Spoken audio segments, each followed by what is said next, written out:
I am Stanley, 69 years old, and I spent my entire life building things meant to last. I was holding a solid brass pen hovering over the signature line of a $3.6 billion federal energy grant. It was the culmination of 15 years of my life. Suddenly, the pen was yanked directly out of my hand. I looked up. My 32-year-old CEO Griffin stood over me with a smug grin. He announced to the room of 18 federal investors that I was being terminated effectively immediately.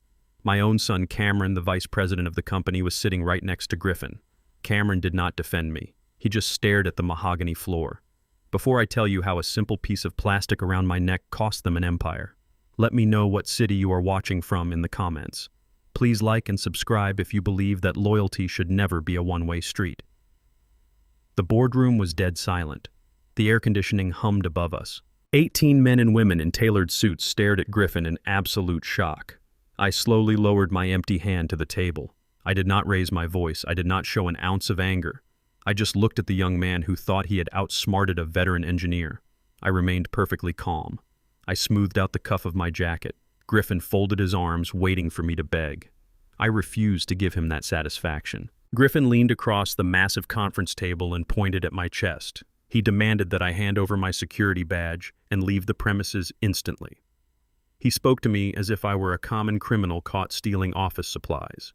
He proudly declared that the company was moving in a younger and more dynamic direction. He claimed my engineering methods were outdated.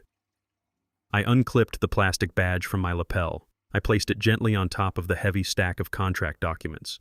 The lanyard made a soft tapping sound against the wood. I stood up from my leather chair. I looked at Cameron again, hoping my son would finally find his courage. Cameron just shifted in his seat and refused to meet my eyes. He had sold me out for a corner office. What Griffin and Cameron completely failed to understand was a fundamental rule of federal government contracts. They were blinded by their own greed and corporate jargon. The United States Department of Energy does not award Tier 1 security clearances to corporations. They award them to individuals.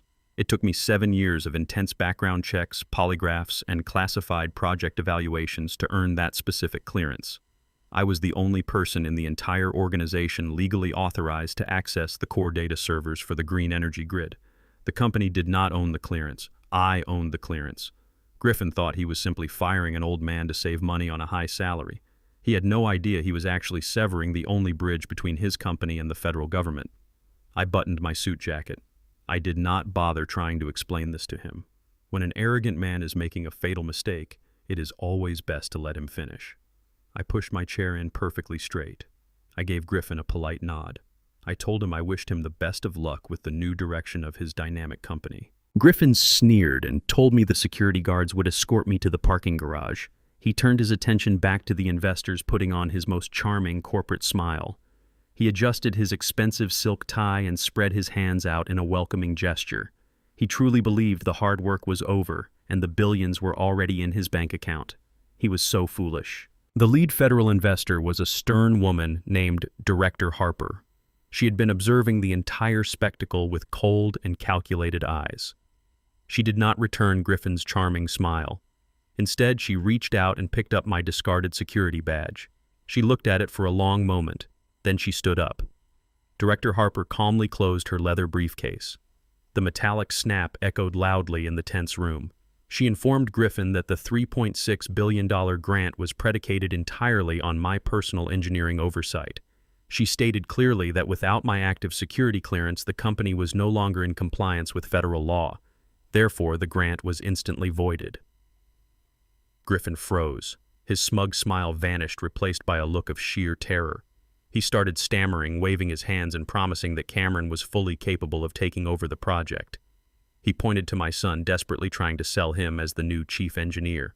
Director Harper did not even look at Cameron. She signaled to the rest of her team. All 17 other investors stood up in complete unison. They began packing their bags and gathering their coats. Griffin rushed around the table, begging them to sit back down. He pleaded for a temporary extension. He offered them increased equity and lower profit margins. He was sweating through his expensive suit. The investors completely ignored him. They marched toward the double doors in a single file line. Director Harper paused at the threshold. She turned back to Griffin and delivered the final blow. She told him that his company would be heavily audited for this sudden change in leadership and potential breach of contract. She dropped my badge onto a side table and walked out. The heavy mahogany doors swung shut behind them.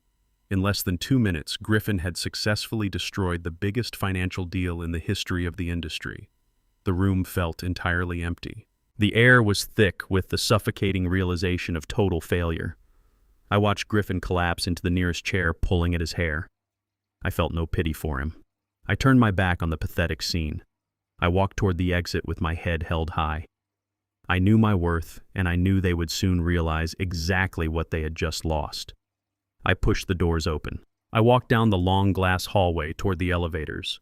The afternoon sun was streaming through the massive windows, casting long shadows across the carpet. I did not look back at the boardroom. I pressed the elevator button and waited for the doors to open. My mind was already calculating my next steps. I needed to secure my pension documents and contact my financial advisor. Suddenly, my phone buzzed in my pocket. I pulled the device out and looked at the bright screen. It was a text message from Cameron.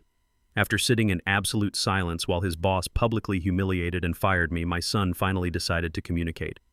I opened the message expecting a weak apology or a cowardly explanation. Instead, the words on the screen made my blood run entirely cold. The text read perfectly clearly, "Father, do not come home." Megan just changed the locks. Megan was my white daughter-in-law. She had always looked at me with thinly veiled disgust, but I never expected this level of vicious cruelty. They had not just taken my career, they had coordinated a massive strike against my personal life while I was distracted at the office. The elevator doors chimed and slid open. I stepped slowly inside the empty metal box. I pressed the lobby button. The real war had just begun. My silence would be their undoing. I drove through the heavy afternoon traffic with a singular focus. The sky above had turned a bruised purple and a cold rain began to hit the windshield of my old sedan. My mind was still processing the sheer audacity of my son's text message. I pulled into the quiet tree-lined suburban street where I had lived for 3 decades. The familiar sight of my 2-story colonial home usually brought me a deep sense of peace. Today it brought a sharp sting of betrayal. I parked in the driveway and turned off the engine. The rain was falling steadily now. I stepped out of the car and looked up at the wide wooden porch. There, stacked haphazardly against the front door, were 6 large cardboard boxes. The rain was already soaking through the cheap cardboard, ruining whatever was inside. I walked up the concrete steps, my heart pounding a heavy rhythm against my ribs. I reached into my coat pocket and pulled out my brass house key. It was the same key I had used every single day since my wife Cynthia and I bought the place. I slid the metal into the deadbolt and turned it. The lock did not yield. It was completely jammed. I pulled the key out and inspected it. It was fine. I pushed it back into the mechanism and applied more pressure. Nothing happened. The lock had been replaced entirely. I was standing in the freezing rain, locked out of my own life. The heavy oak door suddenly swung inward. Megan stood in the doorway, perfectly dry and wearing an expensive cashmere sweater. Her blonde hair was perfectly styled, and she held a steaming mug of tea in both hands. She looked down at me standing in the pouring rain. A slow, cruel smile spread across her perfectly made-up face. She did not look like a woman who had just usurped her father-in-law's home. She looked like a conqueror admiring her new territory. She took a delicate sip of her tea before she finally spoke. She told me I was trespassing on private property. I stared at her, feeling a cold wave of realization wash over me. I asked her what she thought she was doing. She did not answer directly. Instead, she reached into the pocket of her tailored trousers and pulled out a neatly folded piece of heavy legal paper. She tossed it onto the top of the nearest wet cardboard box. It landed with a soft slap. She told me I needed to read my mail more carefully. I looked down at the document. The bold black letters across the top read, "Notice of foreclosure and seizure." My chest tightened. This house was not just a piece of real estate. 30 years ago, my late wife Cynthia worked double shifts as a pediatric nurse just to afford the down payment. We had agreed from the start that the house would be bought entirely with her hard-earned savings, a permanent sanctuary for our family. When Cynthia passed away from cancer 5 years ago, this house became the only tangible piece of her I had left. Every scratch on the hardwood floor, every painted wall, and every planted rosebush in the backyard held her memory. Megan knew exactly what this place meant to me. She knew the history and she knew the sentimental value. Yet she stood there sipping her tea, watching the rain destroy the boxes containing my clothes and Cynthia's framed photographs. She crossed her arms and leaned against the doorframe. She told me the bank officially took possession of the property at noon today. She smiled again and added that she and Cameron had simply purchased it back from the bank at a steep discount during a closed auction.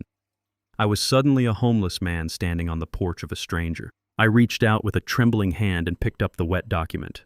The rain blurred some of the ink, but the legal jargon was unmistakable. I had spent decades reading complex federal engineering contracts, so deciphering a standard banking foreclosure notice was effortless. I scanned the lines of text, rapidly searching for the point of failure. I owned this house outright. I had paid off the final installment of the mortgage 2 years after Cynthia died. There was absolutely no logical reason for a bank to seize the property unless a massive debt had been secured against it. My eyes landed on the second page of the addendum. The truth hit me with the force of a physical blow.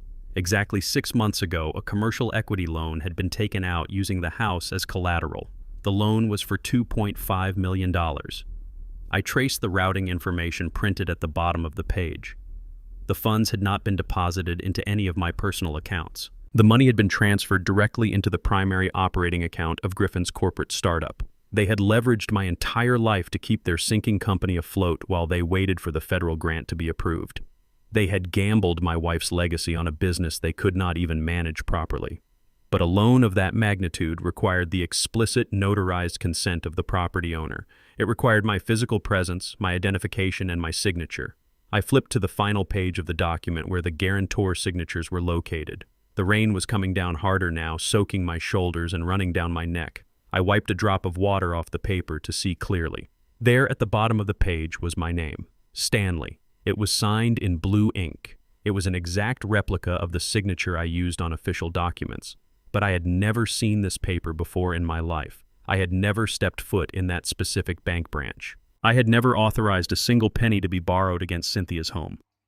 I stared at the blue ink. Someone had orchestrated a massive financial fraud using my identity to steal my property and fund their own corporate ambitions. I looked closer at the signature. It was nearly perfect, but 40 years of drafting engineering schematics trains the eye to notice structural anomalies. The loop on the letter S was slightly too tight. The pressure applied to the final letter Y was heavy and jagged. I knew that specific handwriting flaw. I had spent countless hours at the kitchen table teaching my son how to write in cursive when he was 7 years old. Cameron always gripped the pen too tightly on the downward strokes. My own son had forged my signature. He had committed federal bank fraud to steal his deceased mother's home, all to impress a 32-year-old CEO. Megan watched me reading the paper. She laughed softly, a sharp metallic sound. She told me I had 10 minutes to get my trash off her porch before she called the police to report a trespasser. She stepped back inside and slammed the heavy oak door shut. The lock clicked loudly into place. I stood alone in the storm. I did not scream. I carefully folded the forged document and placed it into my dry inside coat pocket. I picked up the small, soaked box containing Cynthia's photos. I turned my back on the house and walked slowly toward my car. They wanted a war. I was going to give them one. I drove away from the neighborhood I had called home for 30 years. The heater in my old sedan struggled against the damp chill, but the cold I felt was entirely internal. I navigated the slick, rain-washed streets until I reached the industrial outskirts of the city. I pulled into the flickering neon glow of a roadside motel. The asphalt lot was cracked and empty. I paid the night clerk with the emergency cash I always kept in my glove compartment. The room smelled of stale smoke and heavy industrial bleach, a stark contrast to the lavender scent Cynthia always kept in our hallways. I sat heavily on the edge of the stiff mattress. A sharp beep broke the silence of the room. It was the medical monitor strapped to my wrist.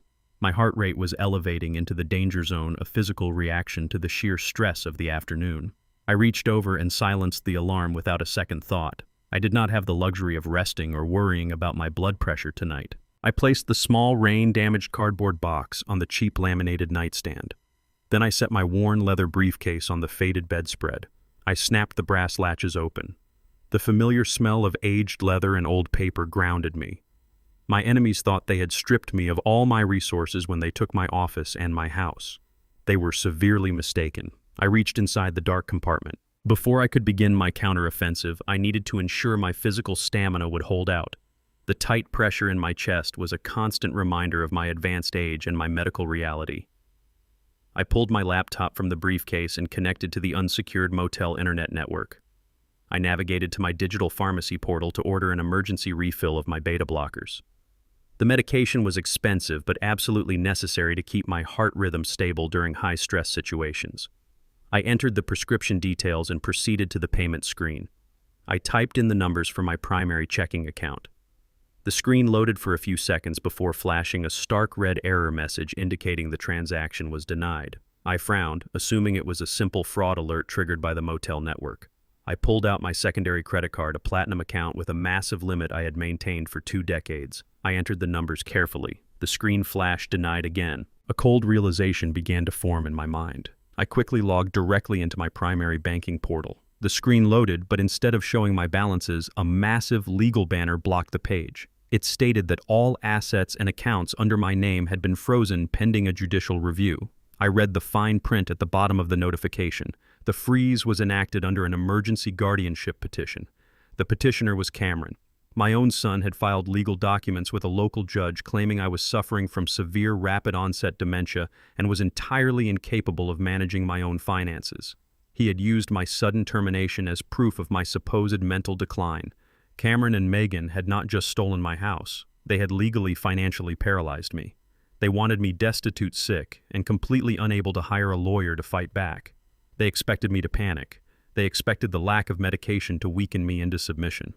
They thought taking my money meant taking my power. They vastly underestimated the kind of engineer I was. I closed the banking tab. I did not waste another second feeling sorry for myself. I pushed the laptop aside. I stopped trying to solve the problem with money. Money was a tool, but information was a weapon. I ran my fingers along the interior fabric of my leather briefcase. When I bought this case 20 years ago, I specifically chose a model with a reinforced hidden bottom panel. I pressed my thumb hard against the lower right corner. The false bottom popped loose with a soft click.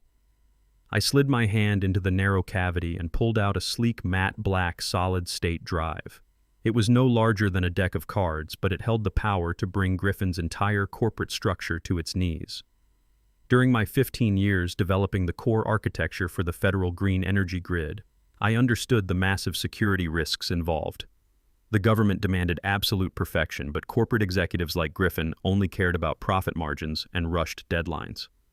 5 years ago, I realized that if the company ever fell into the wrong hands, the nation's energy infrastructure could be severely compromised. So I built a safeguard.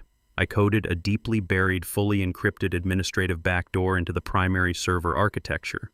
It was an override that existed completely outside the company's network protocols. It bypassed their firewalls, their passwords, and their IT department.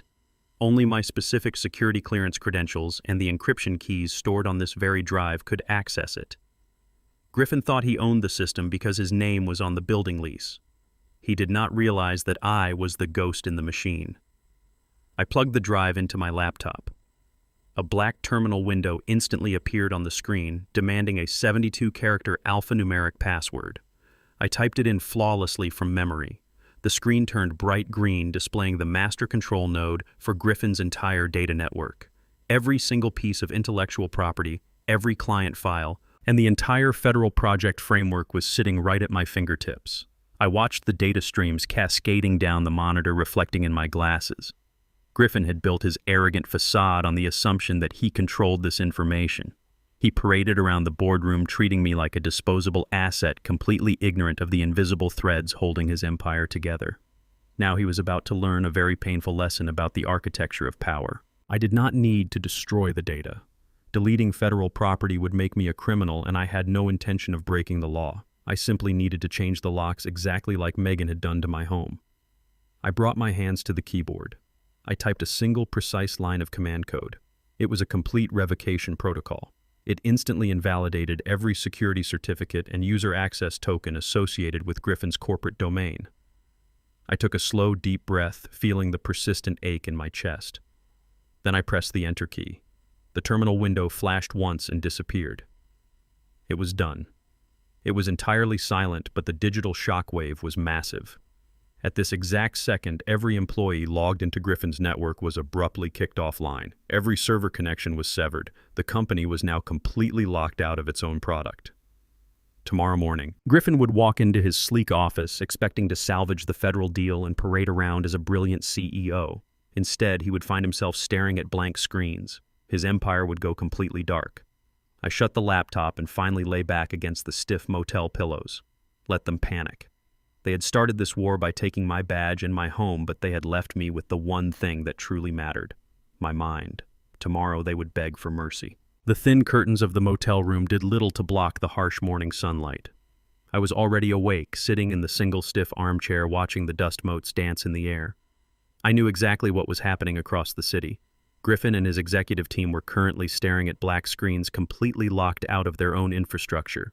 The silence in my room was shattered by 3 violent pounds on the flimsy wooden door. The sound echoed off the cheap paneled walls. I did not rush. I stood up slowly, feeling the stiffness in my knees, and walked to the door. I unhooked the chain and pulled it open. A young man in a cheap gray suit stood on the concrete walkway. He did not look like motel staff. He held a thick, heavy stack of manila folders secured with thick rubber bands. He looked down at a clipboard, then up at my face. He asked if I was Stanley. I gave a single slow nod.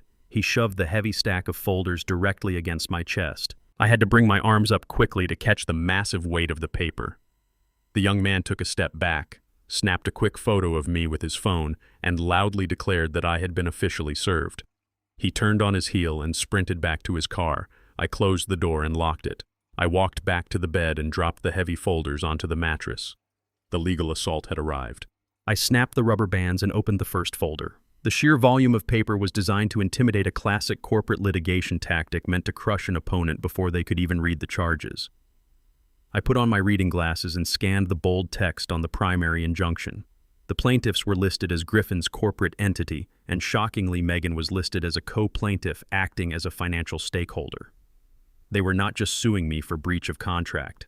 They had filed a civil lawsuit for $50 million in damages. The charges listed on the second page were severe.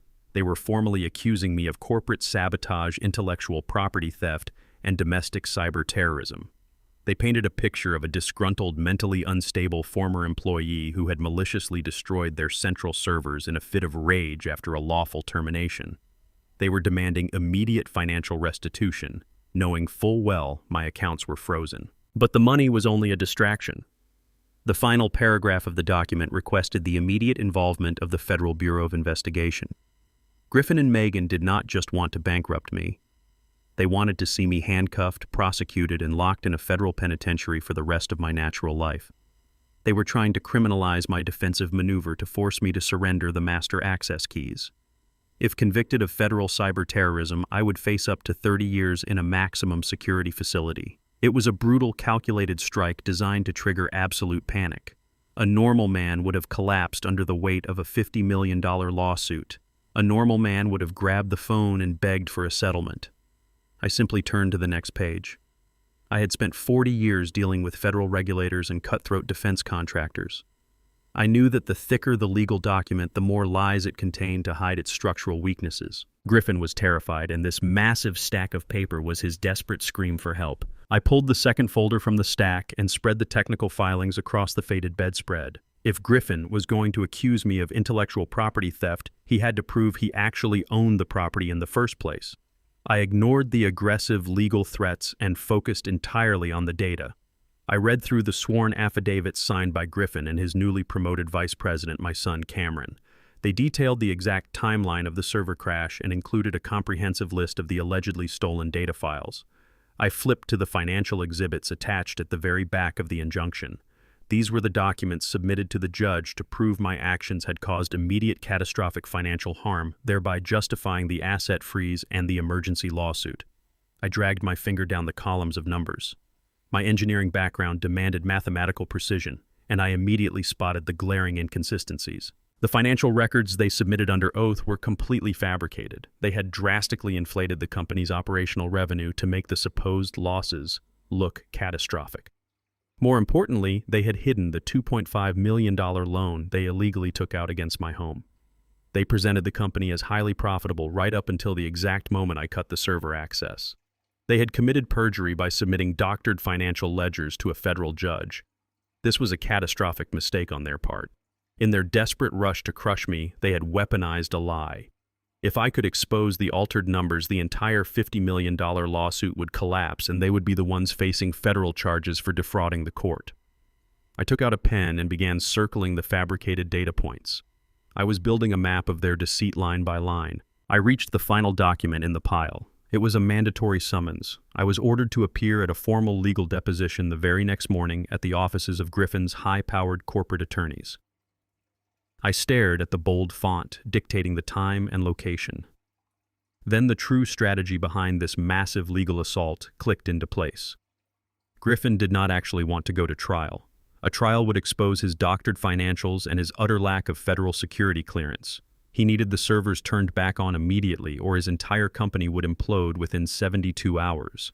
The lawsuit was nothing but a giant club meant to beat me into submission. They were summoning me to a hostile deposition to lock me in a room with a dozen lawyers. Their goal was to terrify me into signing a settlement agreement that legally transferred the master administrative access directly to Cameron. They needed my physical signature on a specific release form to bypass the federal fail-safes I had built. They thought I would show up broken, exhausted, and willing to sign anything to avoid prison. I carefully folded the summons and placed it into my breast pocket. I was going to attend their deposition.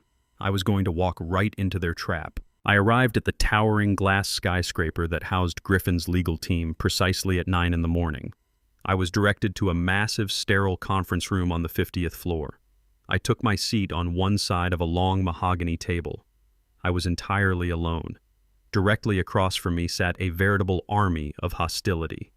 Griffin was slouched in a plush leather chair wearing a bespoke Italian suit.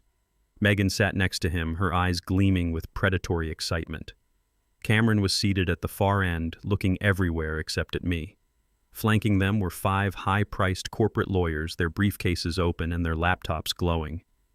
The lead attorney, a slick man with a sharp jawline, looked at me with open contempt. He made a snide remark about my attire, loudly pointing out that a man facing a $50 million lawsuit should probably wear something better than a faded corduroy jacket and scuffed loafers bought a decade ago.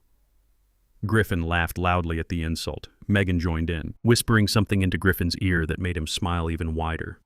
They wanted me to feel small. They wanted the sheer wealth and power in the room to break my spirit before the legal proceedings even began.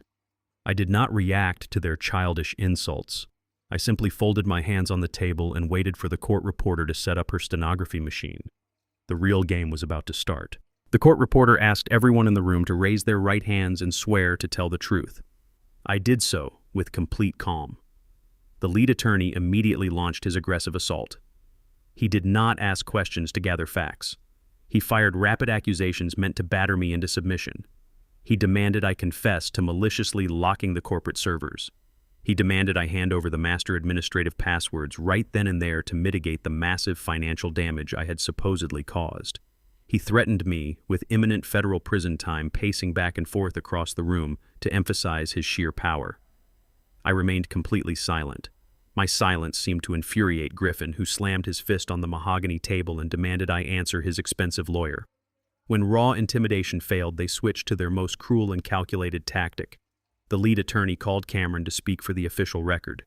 My son cleared his throat nervously. He looked at his hands and began to recite a clearly rehearsed script.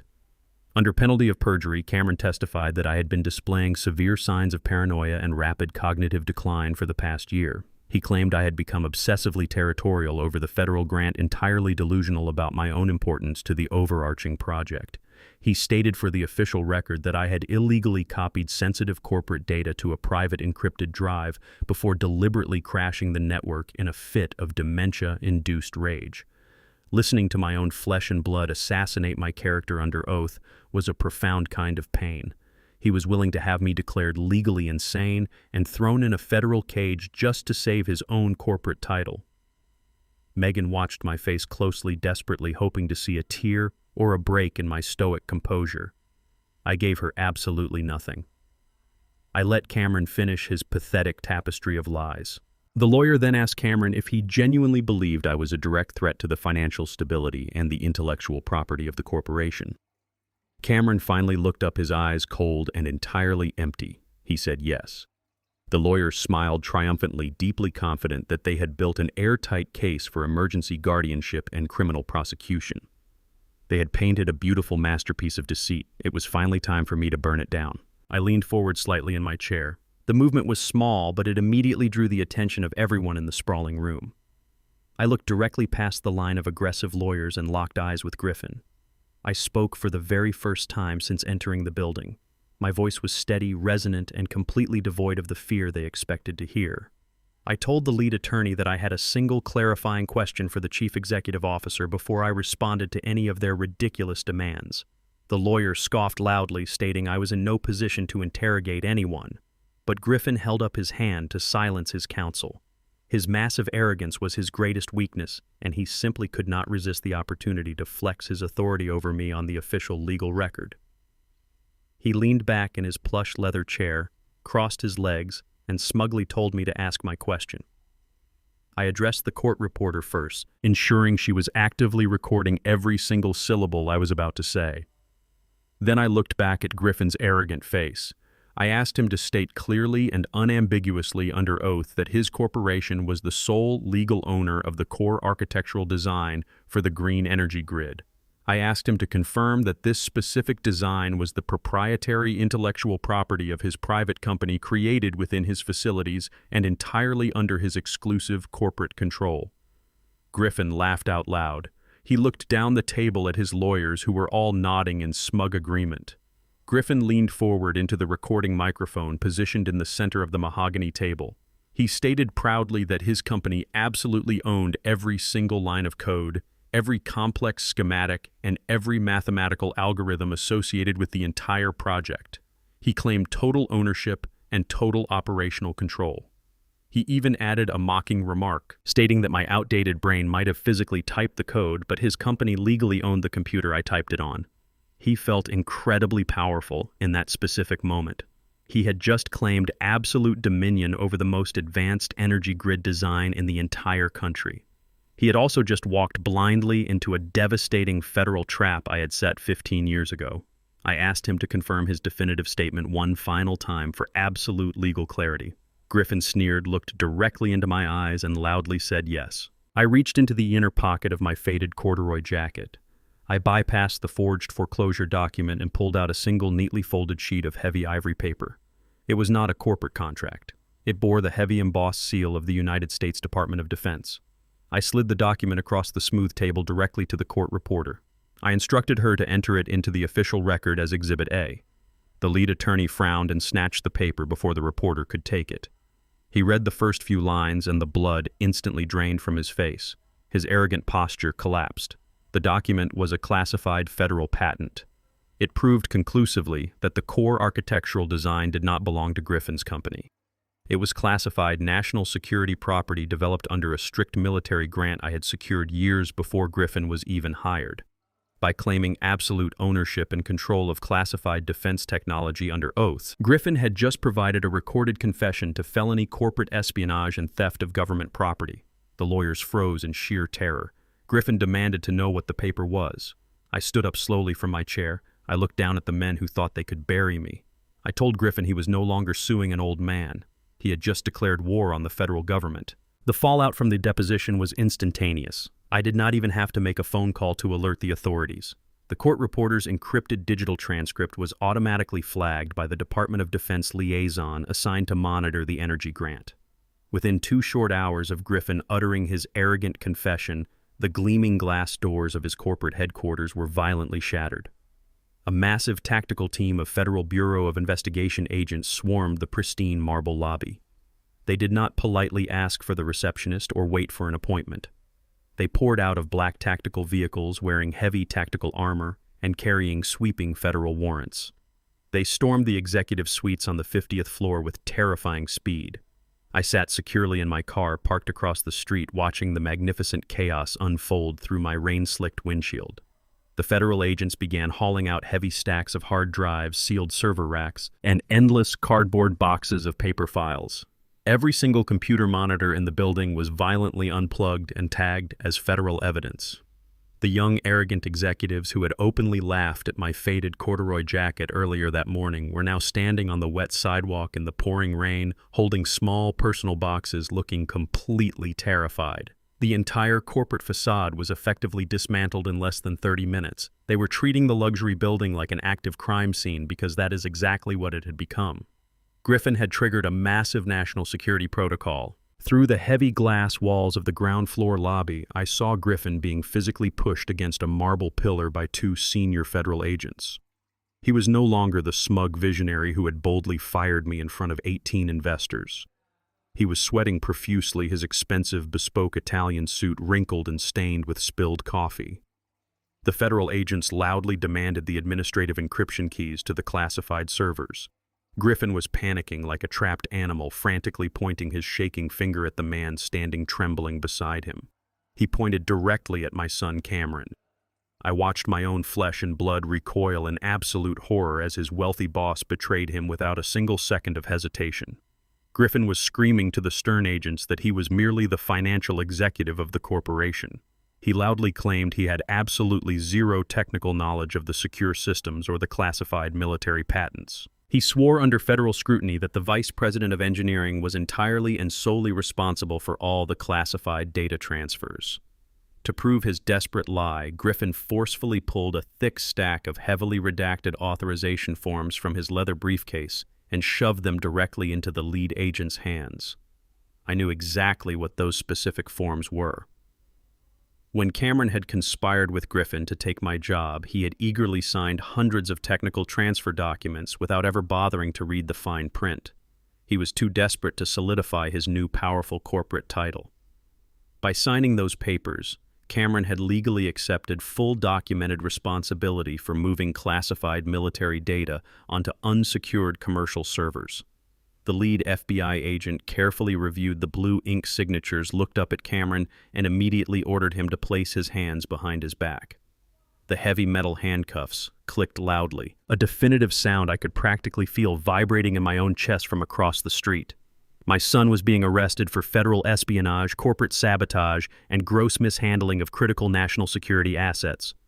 The mandatory minimum sentence for those specific federal charges was 20 long years in a maximum security penitentiary. Cameron collapsed to his knees right there in the lobby, weeping hysterically, begging Griffin to tell the agents the truth. Griffin just looked away, already calculating his own expensive legal defense strategy. He had used my son to steal my company, and now he was using him as a human shield. I did not intervene. I sat perfectly still and watched them load my crying son into the back of a dark, heavily armored federal transport vehicle.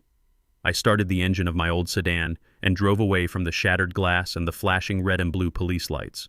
I navigated back to my cheap motel room, locked the flimsy door behind me, and sat heavily on the stiff mattress.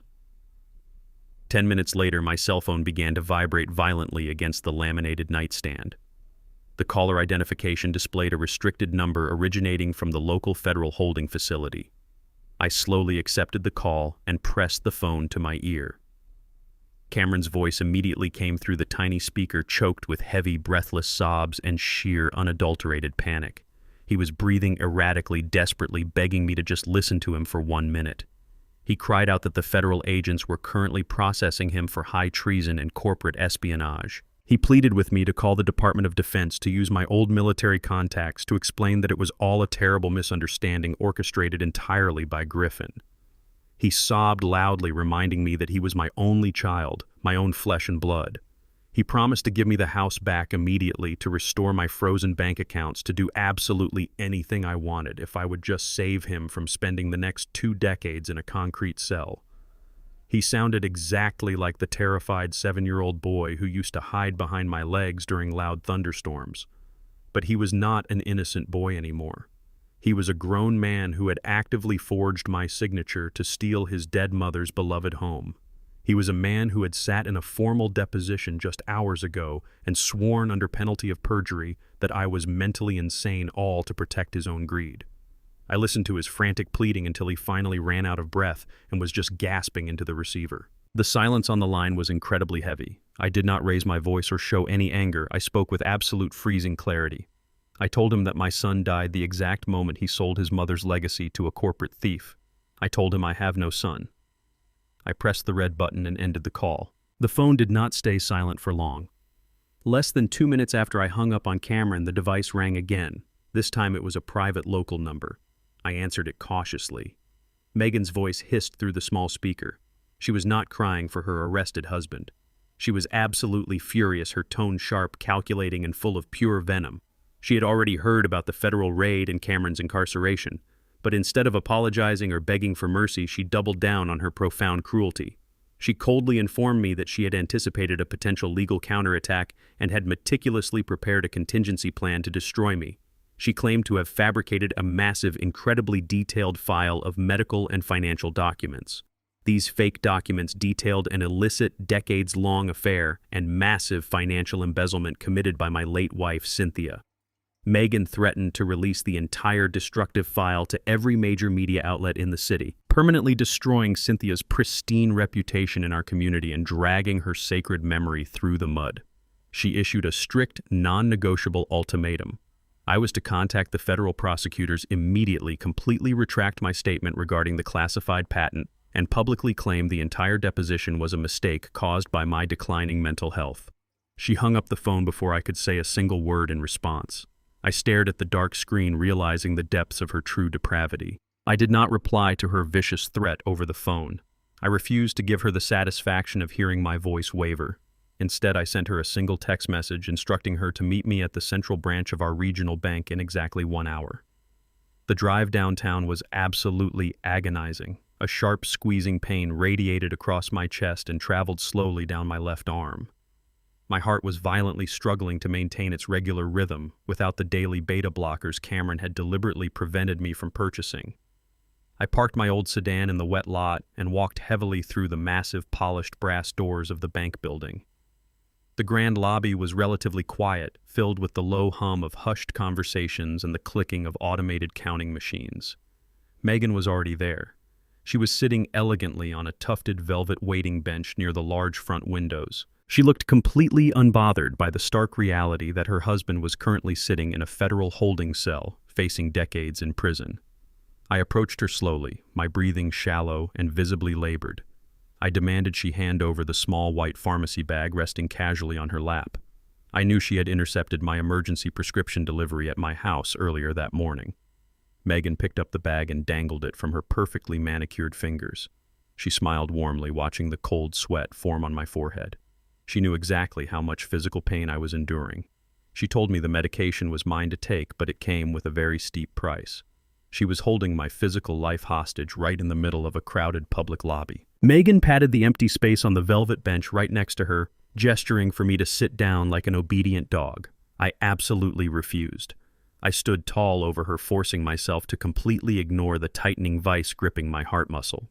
She sighed dramatically, pulled a freshly printed legal document from her expensive designer handbag, and laid it flat on the glass coffee table between us.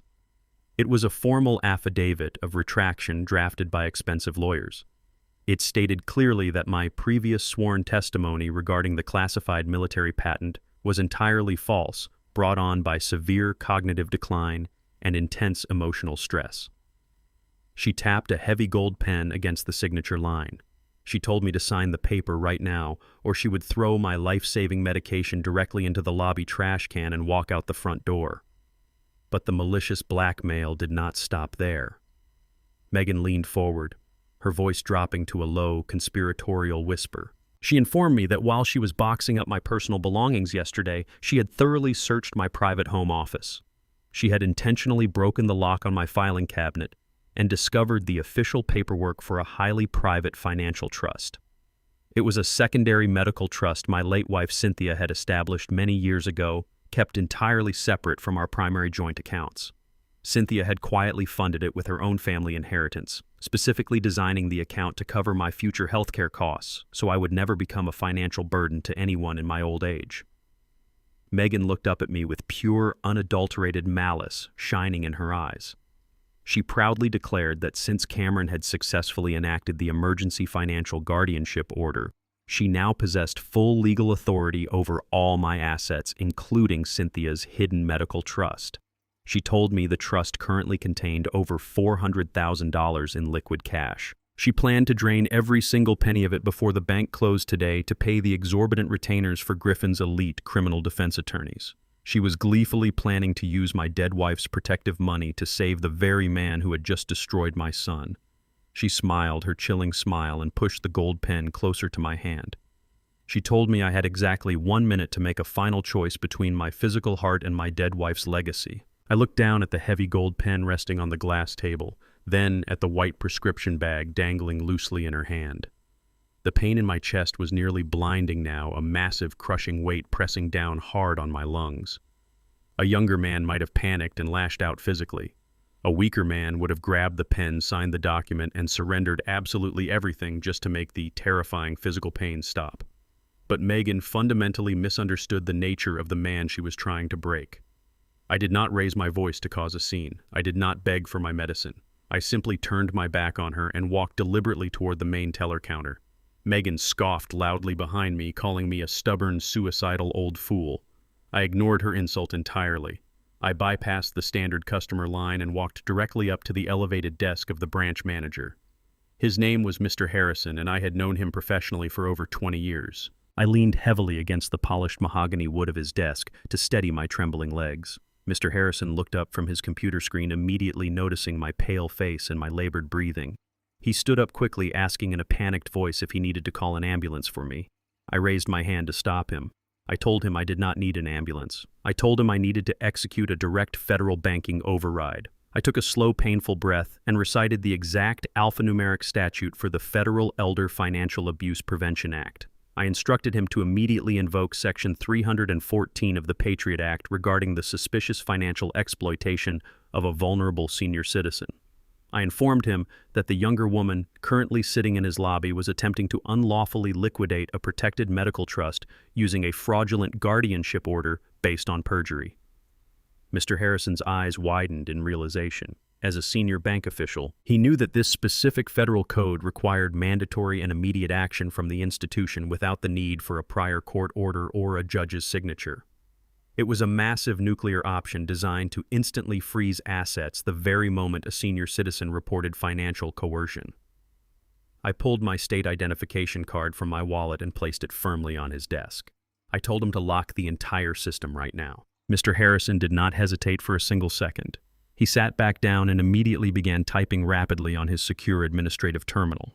Because Megan had previously linked her own personal checking and credit accounts to our primary family portfolio to facilitate her initial theft of my house, her entire financial profile was now directly tied to mine inside the bank's mainframe. Within 10 seconds, Mr. Harrison activated the severe federal freeze protocol. A loud, sharp beep echoed from the computer terminal, officially confirming the administrative action. He looked up at me and nodded sharply. The override was completely successful. At that exact moment, Megan marched impatiently up behind me, completely oblivious to what had just occurred.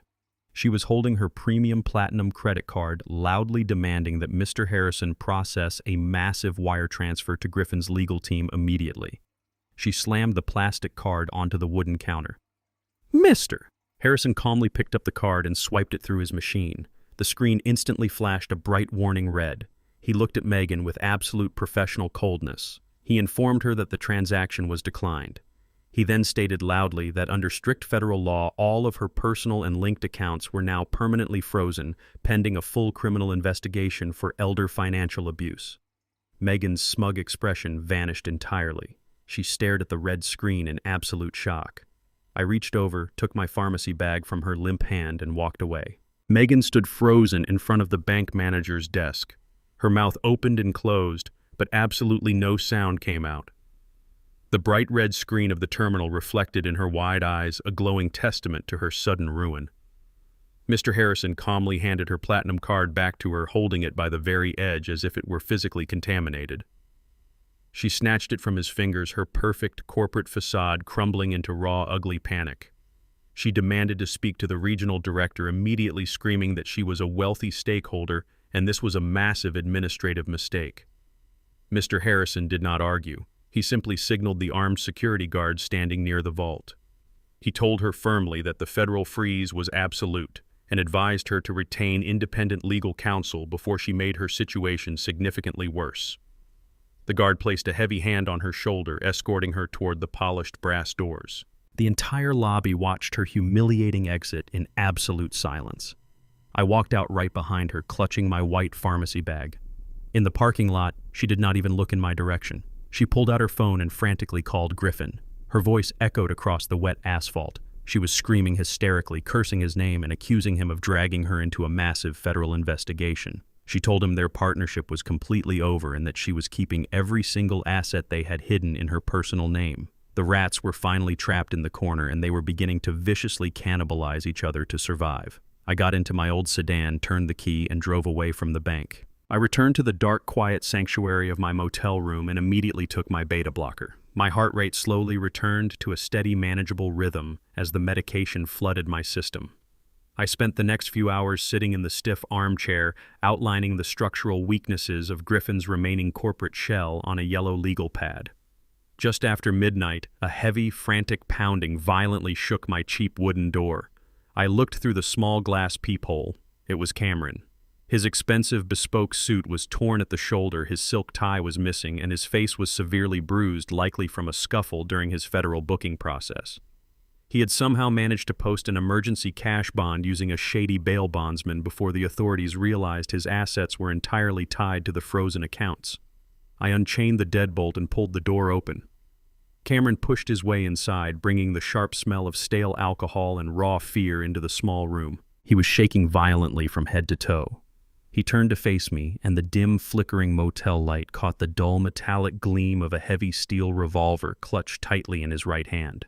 He was waving the barrel erratically, pointing it at the floor, then at the ceiling, then directly at his own chest. His eyes were completely bloodshot and wild with sheer panic.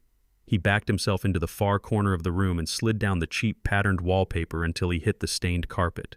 He sobbed uncontrollably, pressing the cold steel barrel of the gun against his own jawline. He cried out that his entire life was completely over and there was no way out. He had called Megan from the federal detention center, desperately begging for her help and her legal contacts. Instead of hiring him a lawyer, she had instantly filed for an emergency divorce. She formally and completely severed all legal ties to him to protect her own remaining interests from the government seizure. She had taken his car, drained his emergency savings, and abandoned him to face the massive federal espionage charges entirely alone. He gasped for air, his trembling finger resting dangerously heavy on the curved trigger.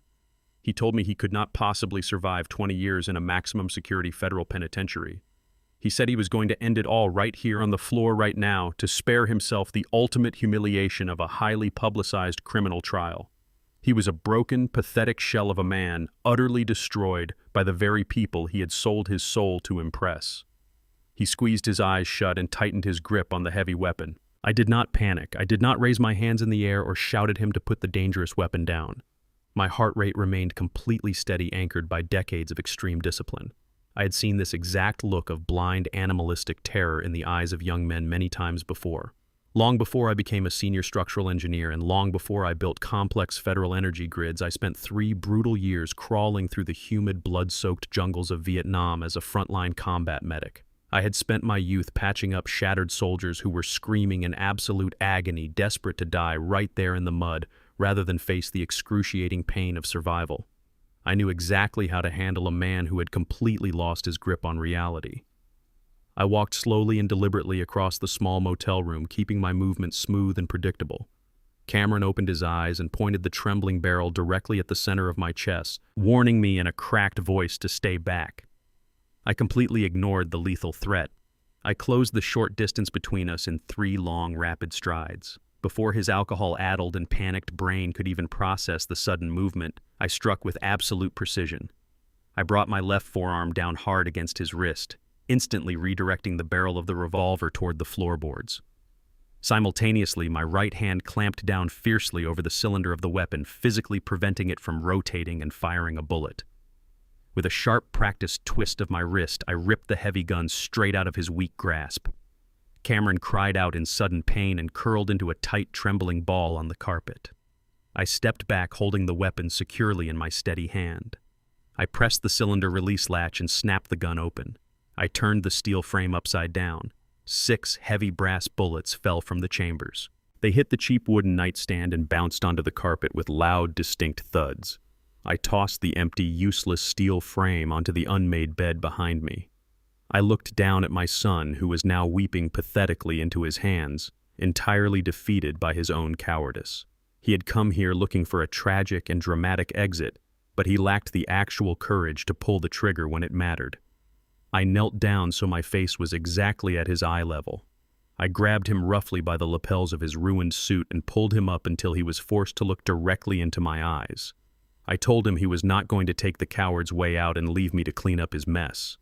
I told him he was going to stand up like a man, face the catastrophic disaster he had actively created, and fix it. Cameron stared at me through his thick tears, his breath constantly hitching in his throat. He asked me in a pathetic whisper how he could possibly fix a federal espionage charge when he had already signed all the transfer documents. The FBI already had the physical evidence locked in their vault. I let go of his suit lapels and reached into the deep inner pocket of my corduroy jacket. I pulled out a small, flat black rectangle.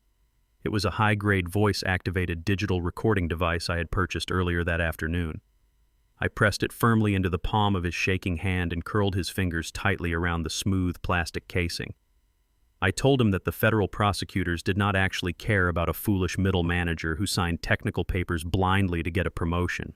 They wanted the mastermind. They wanted the wealthy corporate executive who had orchestrated the massive theft and lied under oath to a judge. I told Cameron he had exactly one chance to avoid spending the next 2 decades wasting away in a concrete box. He had to go directly to Griffin's private downtown penthouse apartment tonight. He had to wear the active wire and get his former boss to openly admit to the entire conspiracy on the digital record. He had to make Griffin confess that the forced signatures, the stolen house, and the illegal server breach were all his calculated ideas from the very beginning. I stood back up, towering over him, and pointed rigidly at the motel door. I ordered my son to get up, wipe his face, and do his job. I sat in my old sedan parked safely 3 blocks away from Griffin's luxury downtown penthouse. The rain had stopped, but the streets were still slick and black, reflecting the harsh yellow streetlights. The small earpiece rested securely in my right ear, connected directly to the digital frequency of the recording device I had just handed to my son. The audio feed crackled softly before picking up the heavy, rhythmic sound of Cameron's footsteps echoing down a marble hallway. I heard the electronic chirp of a keypad, followed by the heavy click of a deadbolt. Cameron pushed the door open. Instantly, the aggressive mechanical grinding of a heavy-duty industrial paper shredder flooded my earpiece. Griffin was not sleeping. He was frantically destroying evidence in the middle of the night. Cameron walked cautiously into the sprawling living space. Through the audio feed, I could hear Griffin cursing loudly as he jammed thick stacks of financial ledgers into the whirring machine. The penthouse, usually a pristine monument to his massive ego, was in total chaos. Cardboard boxes were ripped open and scattered across the expensive Persian rugs. Empty liquor bottles littered the glass coffee table. Griffin finally noticed Cameron standing in the doorway. He abruptly stopped feeding the shredder and spun around. His voice was sharp and laced with paranoid aggression as he demanded to know exactly how Cameron had bonded out of federal custody so quickly. Cameron's voice trembled slightly as he replied, making up a quick lie about a sympathetic bail bondsman. The tension in the room was suffocating, and the recording was completely clear. Griffin did not buy the lie for a single second. He was a cornered animal, and his survival instincts were currently operating on extreme high alert. He walked slowly toward Cameron, stepping recklessly over the piles of shredded paper. Through the earpiece, I could hear the heavy thud of Griffin's expensive leather shoes on the hardwood floor, growing louder and more menacing. My heart hammered a slow, steady rhythm against my ribs as I waited for the inevitable confrontation. He stopped just a few inches away from my son. Griffin's voice dropped to a cold, calculating whisper. He pointed out that Cameron was sweating profusely despite the penthouse air conditioning running at full blast. He noted the violent tremor in Cameron's hands and the erratic darting of his eyes. Griffin possessed a criminal mind, and a criminal mind is always expecting a trap. He suddenly grabbed Cameron by the shoulder, demanding to know if the federal agents had sent him back to gather more evidence in exchange for a plea deal. Cameron stammered desperately, trying to deny the terrifying accusation, but his voice cracked pitifully. Griffin's paranoia instantly escalated into violent action. He shoved Cameron hard against the living room wall. The impact echoed loudly through my earpiece, making me grip the steering wheel of my car until my knuckles turned white. Griffin ordered Cameron to empty every single pocket of his ruined suit and turn them completely inside out. The recording device was incredibly small, but I had taped it directly to the center of Cameron's chest, right beneath the thin fabric of his white dress shirt. If Griffin demanded he remove the jacket or unbutton the shirt, the device would be instantly exposed and Cameron would be trapped in a locked penthouse with a desperate man willing to do absolutely anything to avoid federal prison. I listened intently as Cameron frantically pulled out his empty wallet and his car keys, tossing them onto the glass table. Griffin was still not satisfied. He reached out and grabbed the lapels of Cameron's jacket, preparing to rip it open to inspect his chest. The entire operation was mere seconds away from a catastrophic failure. Cameron needed to do exactly what I had trained him to do back in the motel room. He needed to rapidly weaponize his own sheer terror. Just as Griffin's fingers dug violently into the fabric of the shirt, Cameron collapsed. He dropped heavily to his knees, clutching his chest with both hands, pressing down directly over the hidden wire to conceal it. He began to hyperventilate loudly, drawing in ragged, shallow breaths that sounded entirely genuine to anyone listening. He rocked back and forth on the floor, weeping and screaming that his chest was exploding perfectly, simulating a massive, debilitating panic attack. The sudden, pathetic display immediately disgusted Griffin. He let go of the jacket and stepped back in pure revulsion, wiping his hands on his trousers as if touching Cameron had physically contaminated him. He kicked Cameron sharply in the ribs, telling him to get up and stop acting like a pathetic child. Cameron remained on the floor, sobbing uncontrollably. He looked up at Griffin and used the opening to execute the final verbal maneuver. He asked Griffin why he had done this to him. He asked why Megan had immediately filed for divorce the second the federal agents arrived at the holding facility. Griffin stared down at his broken vice president and let out a harsh, cruel laugh. His massive ego simply could not resist the opportunity to gloat over his entirely defeated subordinate. Griffin sneered and told Cameron he was the most gullible fool in the entire corporate world. Every single syllable was captured with crystal-clear audio quality by the hidden microphone taped to Cameron's skin. He proudly confessed that he had been sleeping with Megan in this very penthouse for over 2 years. He detailed exactly how they had laughed together in bed while planning the ultimate destruction of my career. Griffin openly admitted that the forged foreclosure documents were entirely his idea, specifically designed to strip me of my wealth so I could not afford to fight the illegal server transfer. He bragged loudly about manipulating Cameron into signing the classified data transfers, intentionally setting him up as the perfect legal fall guy, while he and Megan planned to take the federal grant money and flee the country. Griffin was shouting, now utterly intoxicated by his own perceived brilliance. He clearly stated his own name, my name, and the exact nature of the crimes he had committed. He handed me the absolute truth. I sat in the darkness of my car, listening to the echoing silence that followed Griffin's arrogant and damning confession. I reached down and pressed the red button on the receiver console, permanently saving the encrypted audio file to a secure cloud server. I did not need to hear another word. The trap had snapped shut with bone-crushing force. I pulled the small earpiece out and tossed it onto the passenger seat. I turned the ignition key. The engine of my old sedan roared to life, cutting through the quiet night air. I shifted into gear and pulled away from the curb.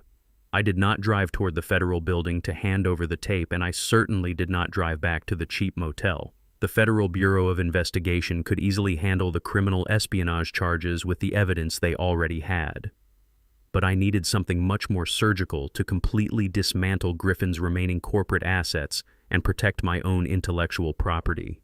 I merged onto the empty highway, heading toward the wealthiest financial district in the city. I was going to see a man who specialized in high-stakes corporate executions.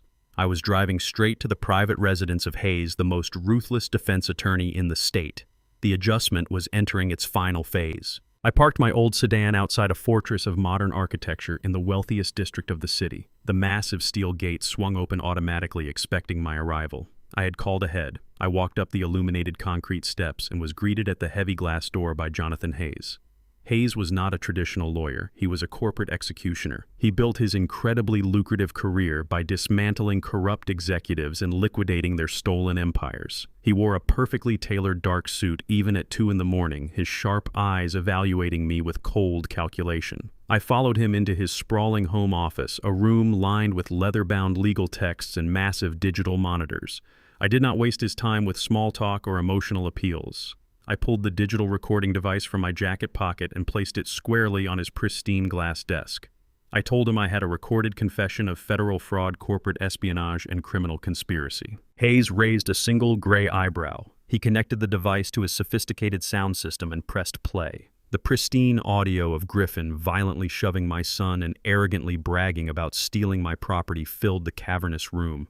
Hayes sat perfectly still, his hands steepled together, listening to every single syllable with the focused intensity of a predator studying its prey. When the recording finally ended, the silence in the office was absolute. Hayes leaned back in his leather chair and offered a terrifying, razor-thin smile. Hayes steepled his fingers and looked directly into my eyes. He told me the recording was a masterpiece of self-destruction. The criminal charges would easily land Griffin in a federal penitentiary for decades, but Hayes was not a prosecutor. He was a civil litigator, and he understood exactly what I was actually hiring him to do. I did not just want Griffin behind bars. I wanted to completely eradicate his financial existence and salt the earth where his corporate empire once stood.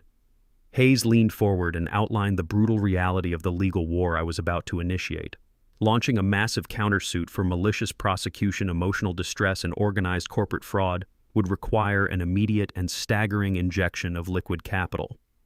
Griffin still had access to hidden offshore accounts and would undoubtedly hire defense attorneys willing to employ every dirty stalling tactic in the book. Hayes looked at his computer monitor and pulled up my financial profile. He knew exactly how much money was sitting in Cynthia's protected medical trust. He told me his initial retainer would drain that account entirely along with the heavily penalized early withdrawal of my remaining retirement pension. He was asking me to bet my absolute last dollar on his ability to utterly destroy my enemies. He placed a thick binding representation contract on the glass desk and set a heavy silver fountain pen right next to it. He warned me that if we lost this civil war, I would be entirely destitute, living on the street with a failing heart and absolutely zero safety net. I looked at the pen. I thought about the sheer arrogance in Griffin's voice on the tape and the utter cruelty of Megan trying to withhold my vital heart medication. I picked up the silver pen without a single ounce of hesitation. I pressed the nib to the thick paper and signed my name with absolute precision. I pushed the contract across the desk. I told Hayes I did not care about the money.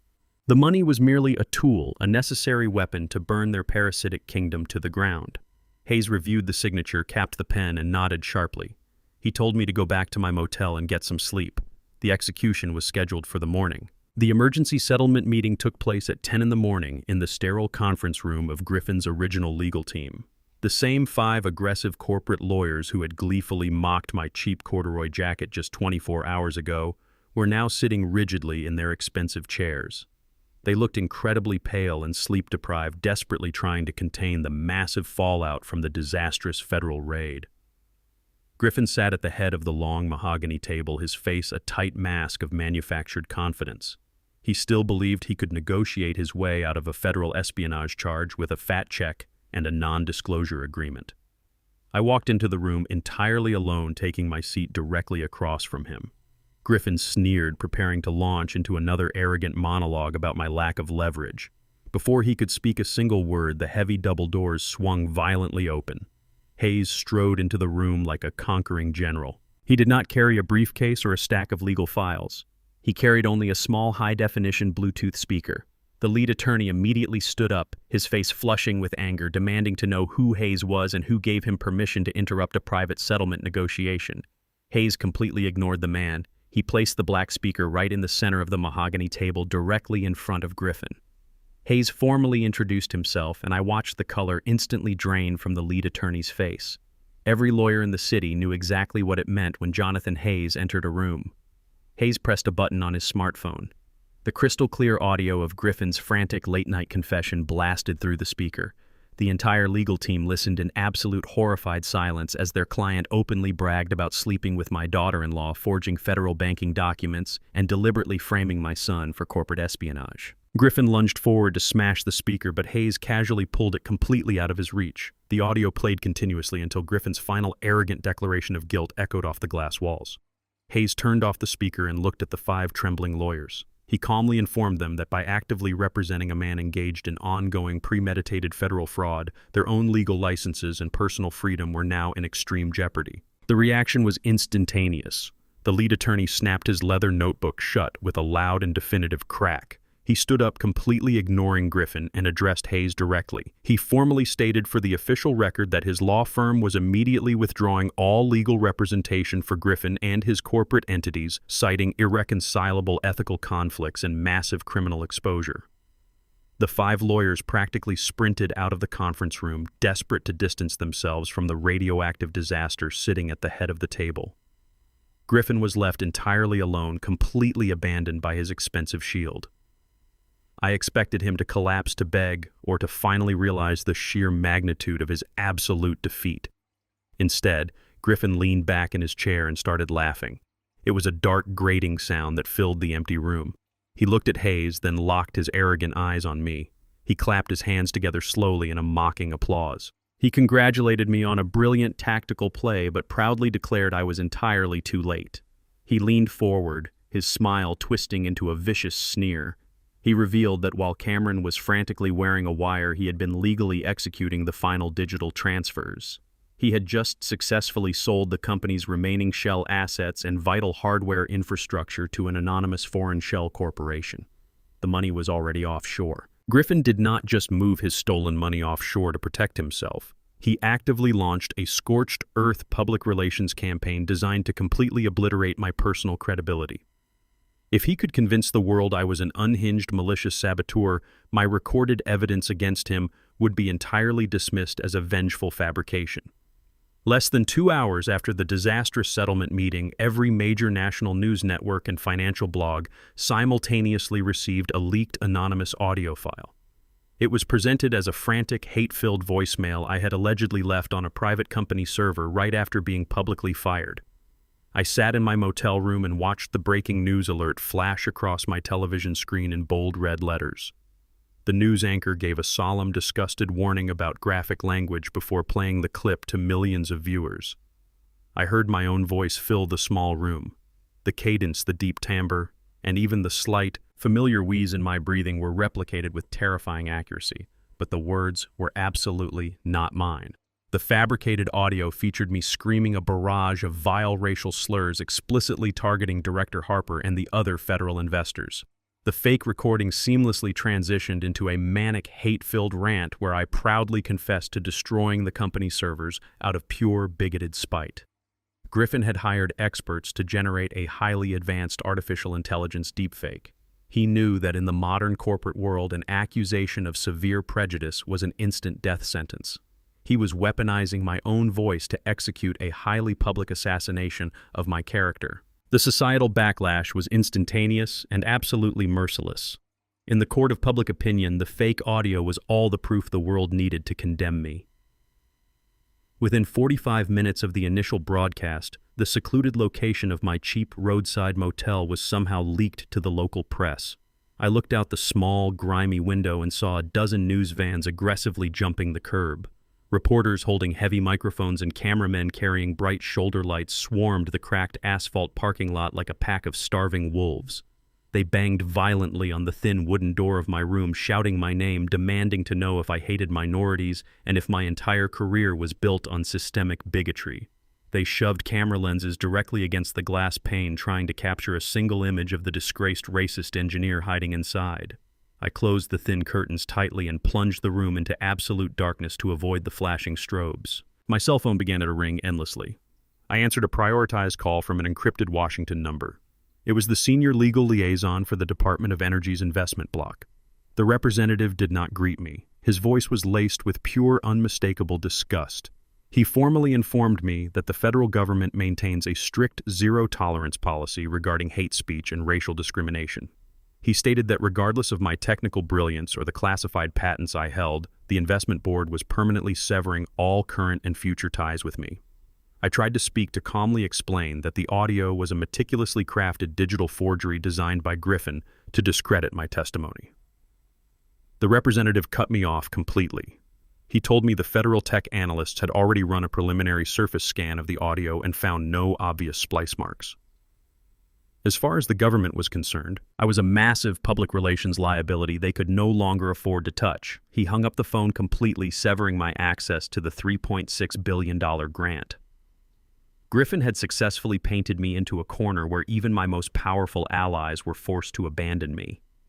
I sat alone in the dark listening to the reporters screaming outside my door. I had lost my company, my son, my house, and now my entire professional legacy was reduced to a fabricated soundbite of pure hatred. I did not waste time feeling sorry for myself, and I absolutely refused to be destroyed by a sequence of manufactured binary code. I walked over to the small laminated nightstand, plugged in my heavy-duty headphones, and flipped open my heavy laptop. Griffin fundamentally misunderstood the man he was trying to frame. I was not a public relations executive who dealt in rumors, optics, and media spin. I was a senior structural systems engineer who had spent 40 years building invisible architecture out of raw data. To the untrained human ear, and even to a standard federal surface scan, the deepfake audio sounded flawless. But sound is not magic. Sound is pure mathematics. It is a precise series of physical vibrations moving through acoustic space, and artificial intelligence programs always leave microscopic mathematical footprints. I routed my internet connection through a secure proxy network to bypass the media swarm outside, and downloaded the raw audio file directly from the news broadcaster's open-source server. I dragged the file into my high-capacity engineering diagnostic software, a specialized program typically used to measure the microseismic acoustic frequencies of nuclear reactor turbines. I expanded the audio waveform across my entire screen, blowing up the digital soundscape until every single spoken syllable was represented by thousands of jagged green lines. I began the grueling, meticulous process of isolating the frequency wavelengths. Human vocal cords naturally produce microscopic organic anomalies. When a real person speaks, their breath interacts unpredictably with the physical shape of their throat, creating tiny, irregular acoustic spikes in the audio data. An artificial intelligence model, no matter how incredibly advanced, generates sound through predictive mathematical algorithms. It creates a synthetic voice that is entirely too perfect. I ran a deep spectral analysis on the specific vowel sounds hidden within the recording. Right there, buried deep within the subharmonic frequencies of the fabricated racial slurs, I found the anomaly. The breathing patterns did not match the physical exertion of the screaming voice. The acoustic reflections lacked the natural bounce of a physical room. The software flagged a repeating, perfectly symmetrical mathematical loop buried beneath the background noise. It was a synthetic compression artifact, a distinct digital signature left behind by the specific neural network used to render the fake voice. I had found the artificial fingerprint. I did not just identify the forgery. I actively traced its exact digital origin. The synthetic artifact contained a microscopic encrypted metadata tag. This was a standard commercial failsafe hard-coded into voice cloning software to prevent illegal deepfakes from completely escaping detection. I ran a highly aggressive brute force decryption protocol against the metadata tag, utilizing the massive processing power of my hidden solid-state drive. The code cracked in under 3 minutes. The decrypted data spilled across my terminal, revealing the exact commercial software license used to render the audio. It also revealed the precise time and location of the digital rendering. The software automatically logged the originating Internet Protocol address of the user who clicked the final export button. I cross-referenced the string of numbers with the local Internet Service Provider registry. The result was absolute, undeniable proof. The IP address did not belong to my mobile network, and it did not belong to the corporate office. It matched the exact residential fiber optic router installed in Griffin's luxury downtown penthouse. He had generated the fake audio file from his own living room couch. I saved the forensic diagnostic report and exported the entire tracing sequence onto a secure flash drive. Griffin thought he could use technology to completely erase my credibility. He forgot that I was the one who built the system. The next morning, Griffin decided to capitalize on his manufactured public relations victory. He orchestrated a massive live-streamed press conference directly from the grand lobby of his corporate headquarters. I sat in my quiet motel room watching the broadcast on my laptop screen. The camera panned across a sea of hungry journalists and flashing bulbs. Griffin stood behind a sleek glass podium, looking impeccably groomed and entirely sorrowful. He had even hired a team of crisis management experts who stood stoically behind him to complete the illusion of corporate stability. Griffin leaned into the microphone and delivered a masterful performance of fake empathy. He told the world how deeply heartbroken he was to discover the toxic, bigoted views held by his former chief engineer. He claimed he had fired me not for financial gain, but to protect the integrity and inclusive values of his beloved company. He painted himself as a brave, progressive visionary who was now suffering the malicious cyber attacks of a disgruntled, racist former employee. Thousands of people were watching the live feed across multiple online platforms. The comments section rolling alongside the video was a relentless river of pure hatred directed entirely at me. Griffin smiled, a sad, practiced smile for the cameras, soaking in the universal sympathy of the public. He was absolutely convinced he had won the war. He did not realize his entire performance was being broadcast over the exact same internal network I had built from the ground up. Griffin had spent millions on public relations, but he had fundamentally ignored his own digital infrastructure. When I enacted the complete server lockout to protect the classified military patents, I had deliberately left one single microscopic backdoor open within the internal presentation network. It was a standard administrative override I originally designed to push emergency weather alerts to the massive digital screens scattered throughout the corporate building. Griffin and his expensive IT consultants were so focused on trying to break back into the heavily encrypted mainframes that they completely ignored the low-level audiovisual network. I opened a new terminal window on my laptop. The flashing cursor waited for my command. I inserted the secure flash drive containing the complete forensic diagnostic report of the deepfake audio file. I typed the sequence of administrative override codes with rapid, practiced precision. My fingers flew across the keyboard, bypassing the superficial firewalls his team had hastily erected. The internal security was laughably weak. In less than 40 seconds, I gained absolute untraceable control over the master audiovisual routing node for the entire corporate headquarters. I could see the live data packets flowing from the press conference cameras through the internal servers before broadcasting out to the global internet. Griffin was currently standing right in front of a massive 80-inch high-definition presentation screen that displayed his pristine corporate logo. He was answering questions from a prominent financial journalist, dramatically wiping a fake tear from his eye as he spoke about the painful burden of leadership. I synced the forensic files from my flash drive directly into the active broadcast queue. I did not just want to interrupt his speech. I wanted to publicly execute his credibility in real time using the exact same massive audience he had gathered to destroy mine. I adjusted the final output parameters, ensuring the incoming visual feed would override the primary cameras entirely. I took a slow, deep breath, watching his smug face on my laptop. I pressed the Enter key to initiate the final sequence. The massive high-definition screen directly behind Griffin abruptly flickered and went entirely black. A collective gasp echoed through the crowded lobby as the pristine corporate logo vanished. Griffin stopped speaking mid-sentence, looking around in sudden confusion. He tapped his microphone, assuming it was a simple hardware malfunction. It was not a malfunction. It was an execution. A bright, glaring, white terminal window suddenly expanded across the giant screen, illuminating Griffin in a harsh, unforgiving light. The live stream feed completely switched from his face to the digital evidence. I triggered the automated presentation. The screen boldly displayed the isolated audio waveform of the racial slurs. Then the visual stripped away the background noise, isolating the exact synthetic compression artifact. A massive red circle appeared around the mathematical loop, and bold text flashed across the screen explicitly identifying the digital fingerprint as a commercial artificial intelligence voice cloning software. The thousands of viewers watching online were suddenly looking at undeniable proof of a deepfake. But I was not finished. I advanced the sequence. The screen transitioned to the brute force decryption protocol. The audience watched in real time as the metadata tag unspooled, revealing the exact date and time the audio file was manufactured. Finally, the massive screen displayed the originating Internet Protocol address in giant, undeniable font. The numbers hung in the air for 3 agonizing seconds before the system automatically cross-referenced the registry. The name and residential address associated with the router appeared directly beneath the IP address. It was Griffin's personal downtown luxury penthouse. The lobby erupted into absolute chaos. Journalists started shouting, shoving their microphones toward the podium, demanding to know if the CEO had just been caught fabricating a racist audio file to frame his own engineer. Griffin turned around and stared at the massive screen displaying his home address and his ultimate guilt. The blood drained entirely from his face. His carefully constructed facade shattered into a million pieces. He was caught in a digital trap he could not possibly talk his way out of, exposed in front of the entire world. The crisis management team finally snapped out of their paralyzed shock.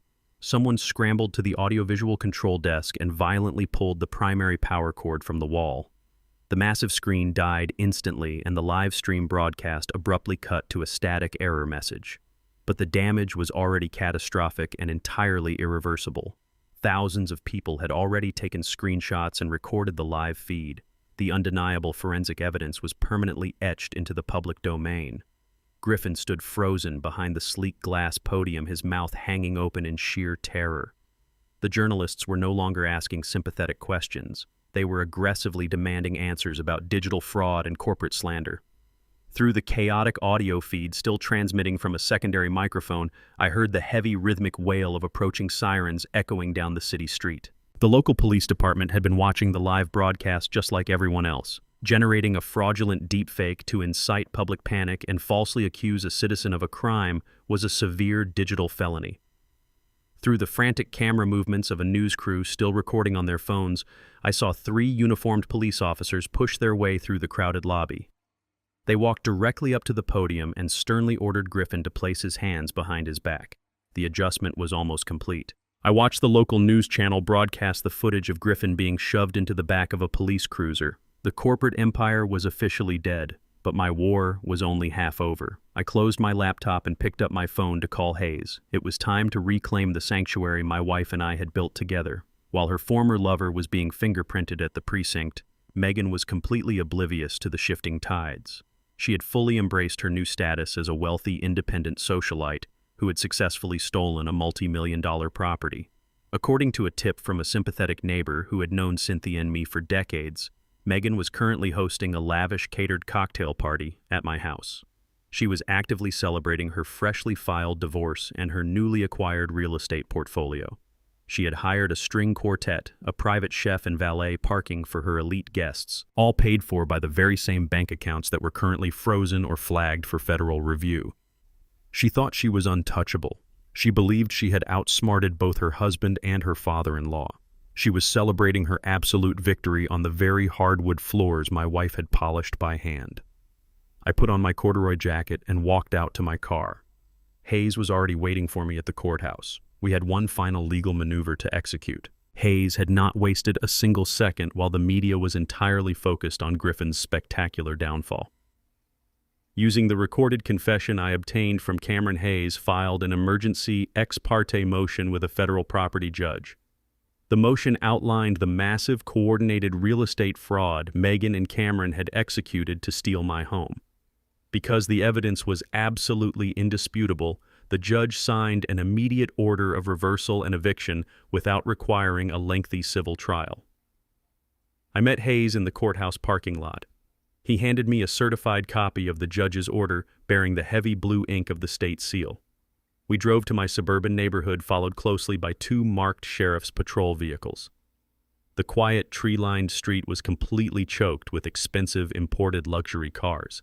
Valets in crisp white shirts were frantically trying to manage the overflow parking. I stepped out of my old sedan and walked up the familiar concrete driveway. The front door was wide open, spilling warm yellow light and the soft sounds of classical music out into the cool evening air.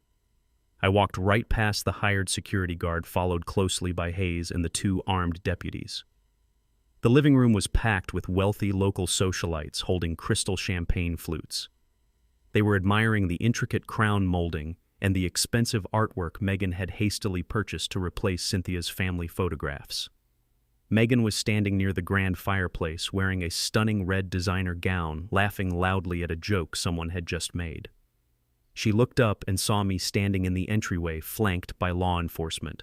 Her arrogant laugh died instantly in her throat. She gripped her champagne glass so tightly I thought the delicate crystal would shatter in her hand. The string quartet abruptly stopped playing. The room descended into a heavy, uncomfortable silence as dozens of wealthy guests turned to stare at the old man in the faded jacket. Megan marched toward me, her face flushed with sudden hot anger. She demanded to know how I had gotten past security and ordered the deputies to arrest me for trespassing. She loudly proclaimed to her wealthy audience that I was a deranged, estranged relative who had been legally evicted. Hayes stepped forward, completely blocking her path. Hayes did not raise his voice. He spoke with the cold, measured authority of a man who held the absolute power of the court in his hands. He addressed Megan loudly enough for every single guest in the sprawling living room to hear. He informed her that she was no longer the legal owner of this property. He handed her the heavy legal folder containing the judge's emergency order. Megan snatched it from his hands, her eyes scanning the bold text. She sneered and called it a fake document, insisting she had an ironclad notarized deed transfer proving I had willingly surrendered the house to secure a corporate loan. Hayes smiled his terrifying razor-thin smile. He reached into his leather briefcase and pulled out a secondary stack of highly detailed technical documents. He told Megan that a notary stamp was only valid if the signatory was physically present in the room. Hayes then presented a massive packet of digital cellular triangulation data and secure hotel receipts. He announced to the silent room that on the exact date and time my signature was supposedly notarized on the deed transfer, I was physically attending an engineering summit in Chicago, over 700 miles away. The GPS records from my phone, the flight logs, and the hotel surveillance cameras proved my location with absolute mathematical certainty. I could not possibly have been sitting in a local bank branch, signing away my wife's legacy. Hayes did not stop there. He delivered the final devastating blow. He informed Megan that armed federal investigators had visited the corrupt notary public at her home 2 hours ago.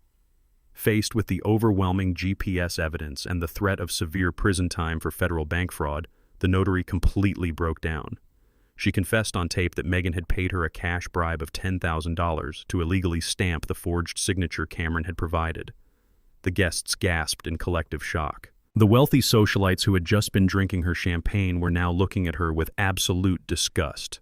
Megan's face turned completely chalk white. The physical evidence of her crime was entirely undeniable. She had built her new luxurious life on a foundation of easily disprovable lies, completely forgetting that she was dealing with an engineer who tracked every single piece of data in his life. The senior sheriff's deputy stepped forward, resting his hand casually on his utility belt.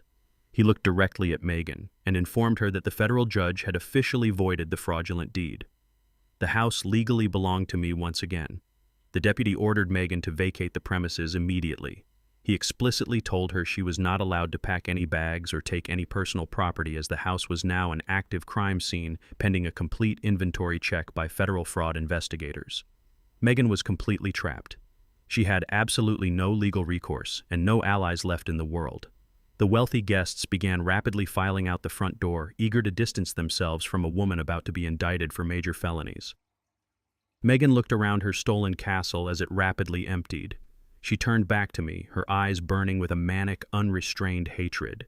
She walked past me toward the open front door, her red gown dragging heavily against the hardwood floor. As she crossed the threshold, she stopped and leaned in close to my face. She hissed that I had not won everything. She swore she knew exactly where I kept my most prized possession, and she promised to completely destroy it before the night was over. She marched out into the darkness, leaving me standing victorious in my own home. I stood alone in the grand entryway of my home. The silence that settled over the house was profound, a stark contrast to the loud, arrogant classical music that had been playing just minutes before. I locked the heavy oak door and leaned my back against the sturdy wood, closing my eyes and taking a deep breath. The scent of spilled champagne and expensive designer perfume lingered heavily in the air, a foul reminder of the intruders.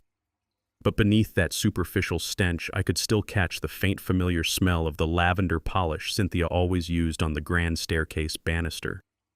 It was going to take a massive cleaning crew and several days to scrub away the physical traces of Megan's toxic presence, but the crushing emotional weight was finally gone. I walked slowly through the quiet living room, stepping over discarded cocktail napkins. I turned off the bright overhead chandeliers until only the soft, warm glow of a single corner lamp remained. My chest felt incredibly lighter than it had in days. My heart was beating with a steady, strong rhythm, finally free from the constant threat of stress-induced failure. I walked into the kitchen, opened the polished refrigerator, and poured myself a simple glass of cold tap water.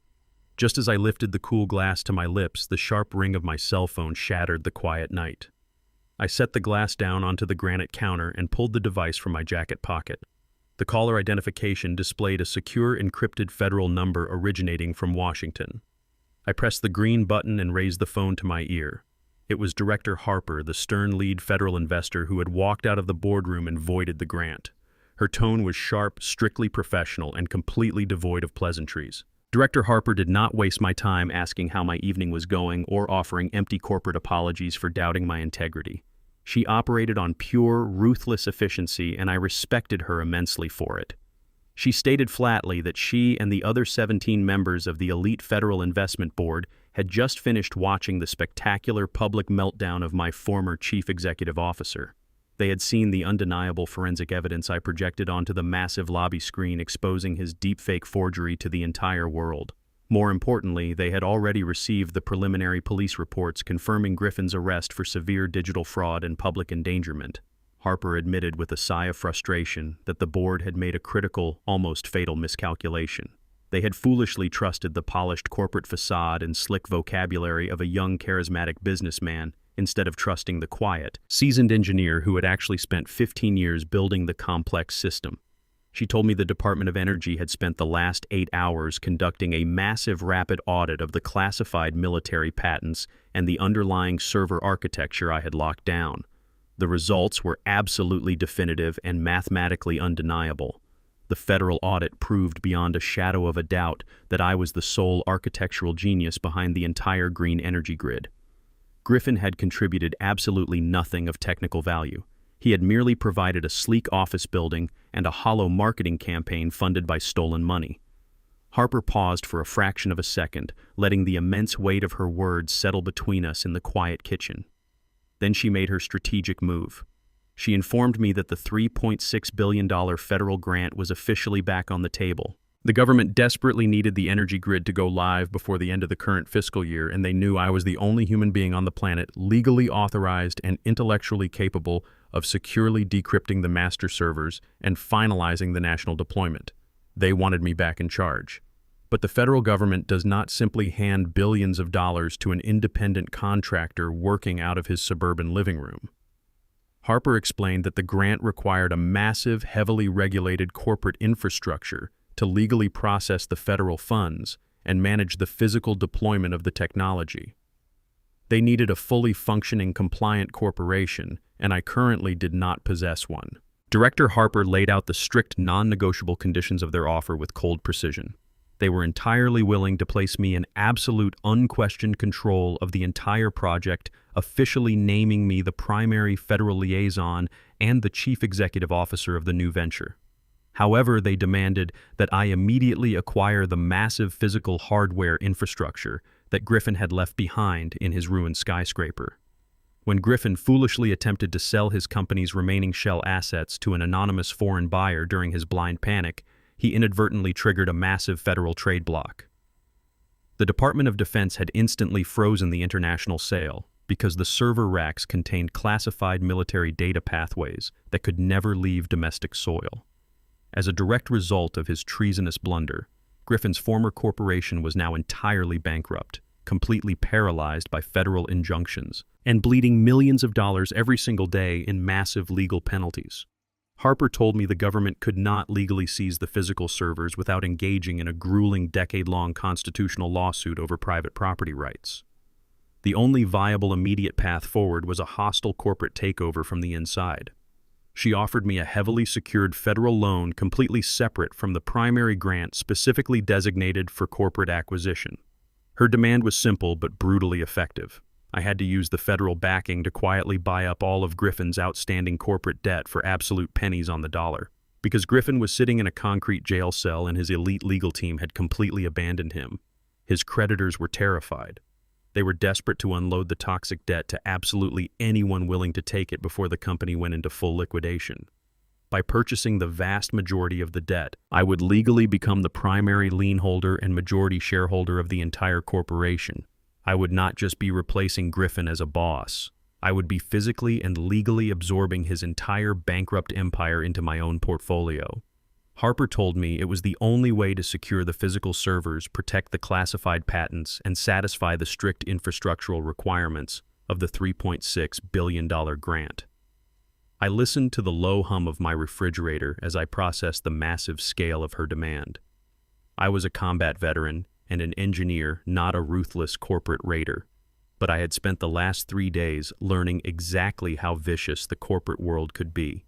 I had absolutely no intention of leaving my life's work rotting in a locked server room. I took a slow sip of my cold water, letting the chill ground my thoughts. I looked out the dark windows of my living room, thinking about the sheer arrogance of the men who had tried to discard me like obsolete machinery. I spoke directly into the phone and told Director Harper I accepted her terms without a single condition. She instructed me to have my legal counsel contact the Federal Treasury Department at exactly dawn to facilitate the massive transfer of acquisition funds. She ended the call with a sharp, decisive click. I did not wait for the morning. I immediately dialed Jonathan Hayes. I did not care that it was approaching 2 in the morning. When Hayes answered, his voice was sharp, alert, and ready for war. I relayed Harper's precise instructions regarding the federal loan and the debt acquisition strategy. Hayes let out a low, deeply impressed whistle. He told me he would begin aggressively buying up Griffin's toxic debt from the terrified institutional creditors before the stock market even opened. By sunrise, the legal paperwork would be completely finalized and filed with the state. I hung up the phone and walked to the window, watching the pale moonlight filter through the old oak trees in my front yard. I had started this week standing in the freezing rain, locked out of my own life, holding nothing but a battered briefcase and a broken heart. Tomorrow morning I would walk back into that towering glass skyscraper, not as a terminated employee, but as the absolute legal owner of the entire corporation. The final execution was at hand. I left my newly reclaimed home just before dawn to meet Jonathan Hayes at his office. We spent 2 hours signing the massive stacks of expedited financial paperwork required to officially execute the hostile buyout of Griffin's corporate debt. By the time I returned to my quiet suburban street, the sun was just beginning to break over the horizon, casting a pale morning light across my front lawn. I walked up the driveway, feeling the deep exhaustion finally settling into my bones. I unlocked the heavy oak front door and stepped inside. A cold draft immediately hit my face. The house was completely silent, but the ambient temperature had dropped significantly. I walked quickly toward the back of the house, my combat instincts flaring. The heavy glass pane of the kitchen patio door was entirely shattered. Shards of safety glass littered the polished hardwood floor. I did not call out. I moved silently up the grand staircase directly to the master bedroom. Megan had promised to destroy my most prized possession as she was being evicted by the sheriff. I walked to the far corner of my bedroom and dropped to my knees. The thick Persian rug had been violently thrown aside. The loose floorboard I had carefully installed decades ago was pried open and splintered. I looked down into the dark cavity. The small hand-carved mahogany lockbox was gone. Inside that box was Cynthia's diamond wedding ring, the exact ring I had placed on her finger 40 years ago. My cell phone buzzed sharply in my jacket pocket. I pulled it out and stared at the bright screen. It was a text message from an unknown burner number. I opened the message and a high-resolution photograph slowly loaded. My stomach turned completely cold. The image showed Cynthia's delicate gold and diamond wedding ring dangling dangerously from a thin piece of sewing thread. Directly beneath the ring was the dark, rusted metal maw of an industrial kitchen garbage disposal. I could clearly see the razor-sharp grinding blades waiting in the dark drain. A second message immediately followed the picture. Megan's text was dripping with venom and desperate arrogance. She informed me that the garbage disposal was currently running at maximum capacity. She stated that she had nothing left to lose and was perfectly willing to reduce my dead wife's sacred memory to metallic dust in a matter of seconds. She issued her final, non-negotiable demand. She knew the medical trust account still held several $100,000, and she assumed my new federal partnership provided me with limitless capital. She demanded I wire exactly $1 million into a heavily encrypted, untraceable offshore account in the Cayman Islands. She gave me a strict deadline of noon to execute the transfer. Once the money cleared the international banking protocols, she promised to leave the ring in a designated public locker. If I called the police or missed the deadline by a single minute, she would drop the thread. She demanded I meet her in person at an abandoned multi-level concrete parking garage on the desolate edge of the industrial district to physically hand over the wire transfer confirmation receipt. She truly believed she had finally discovered my ultimate breaking point. She thought the threat of losing Cynthia's physical legacy would paralyze my logical mind and force me to surrender. She was operating on pure desperate emotion. I did not panic. I did not reply to her text message begging for mercy. I immediately went to my computer and began compiling a very different kind of document. I arrived at the desolate concrete parking garage precisely at noon. The massive structure was entirely abandoned, slated for demolition by the city next month. The wind howled through the empty concrete pillars, kicking up dust and old debris. I walked slowly up the cracked access ramp to the third level. Megan was waiting near the edge of the open structure. She was no longer wearing the stunning red designer gown from her lavish party. She wore dark, unassuming clothes, her blonde hair pulled back in a messy knot. She looked incredibly exhausted, paranoid, and completely unhinged. In her left hand, she gripped the carved mahogany lockbox. In her right hand, she held Cynthia's wedding ring between her thumb and index finger, suspending it casually over the sheer concrete drop to the street below. She demanded the bank receipt immediately, her voice echoing loudly against the cold concrete walls. I walked toward her, my footsteps steady and deliberate. I did not bring a bank receipt. I did not bring a single penny. I stopped 10 feet away from her and pulled a thick, heavy manila folder from inside my corduroy jacket. I tossed the folder onto the dusty concrete floor between us. It landed with a loud, authoritative slap. Megan stared at it suspiciously, demanding to know what it was. I told her to look at her $1 million payout. She cautiously stepped forward, keeping the ring suspended over the ledge, and picked up the folder. She opened the cover and began reading the top page. Her eyes widened in absolute horror. When I had used my federal authority to freeze her accounts at the bank yesterday, I gained temporary administrative access to her complete financial history. I spent the morning running a forensic algorithmic trace on her routing numbers. The folder contained 5 years of irrefutable audited proof of massive tax evasion. She had been secretly funneling hundreds of thousands of dollars of corporate funds into private luxury accounts without reporting a single cent to the federal government.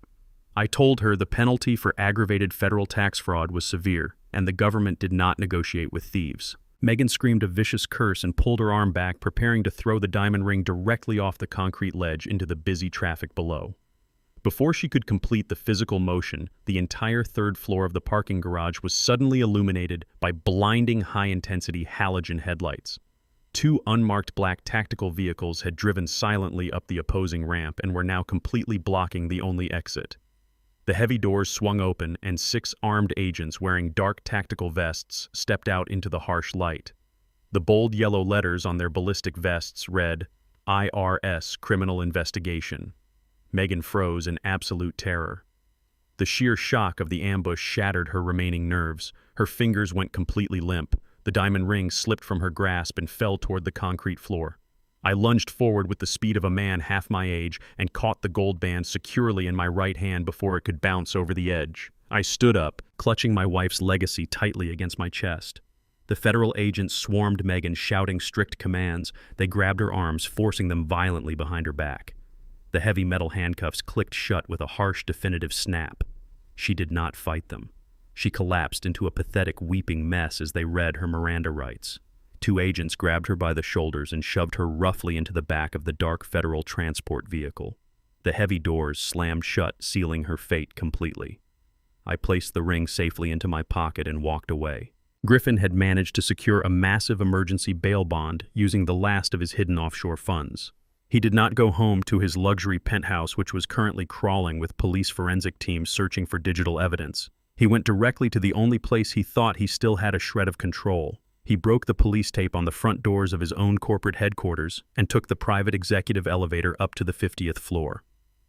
The sprawling glass boardroom was completely empty and dead silent. The power had been severely restricted by the utility companies due to unpaid bills, leaving the massive room bathed in the gray, depressing light of the early morning. Griffin was a man entirely stripped of his former glory. He wore the same wrinkled Italian suit from the day of the federal raid. His hair was greasy and unkempt.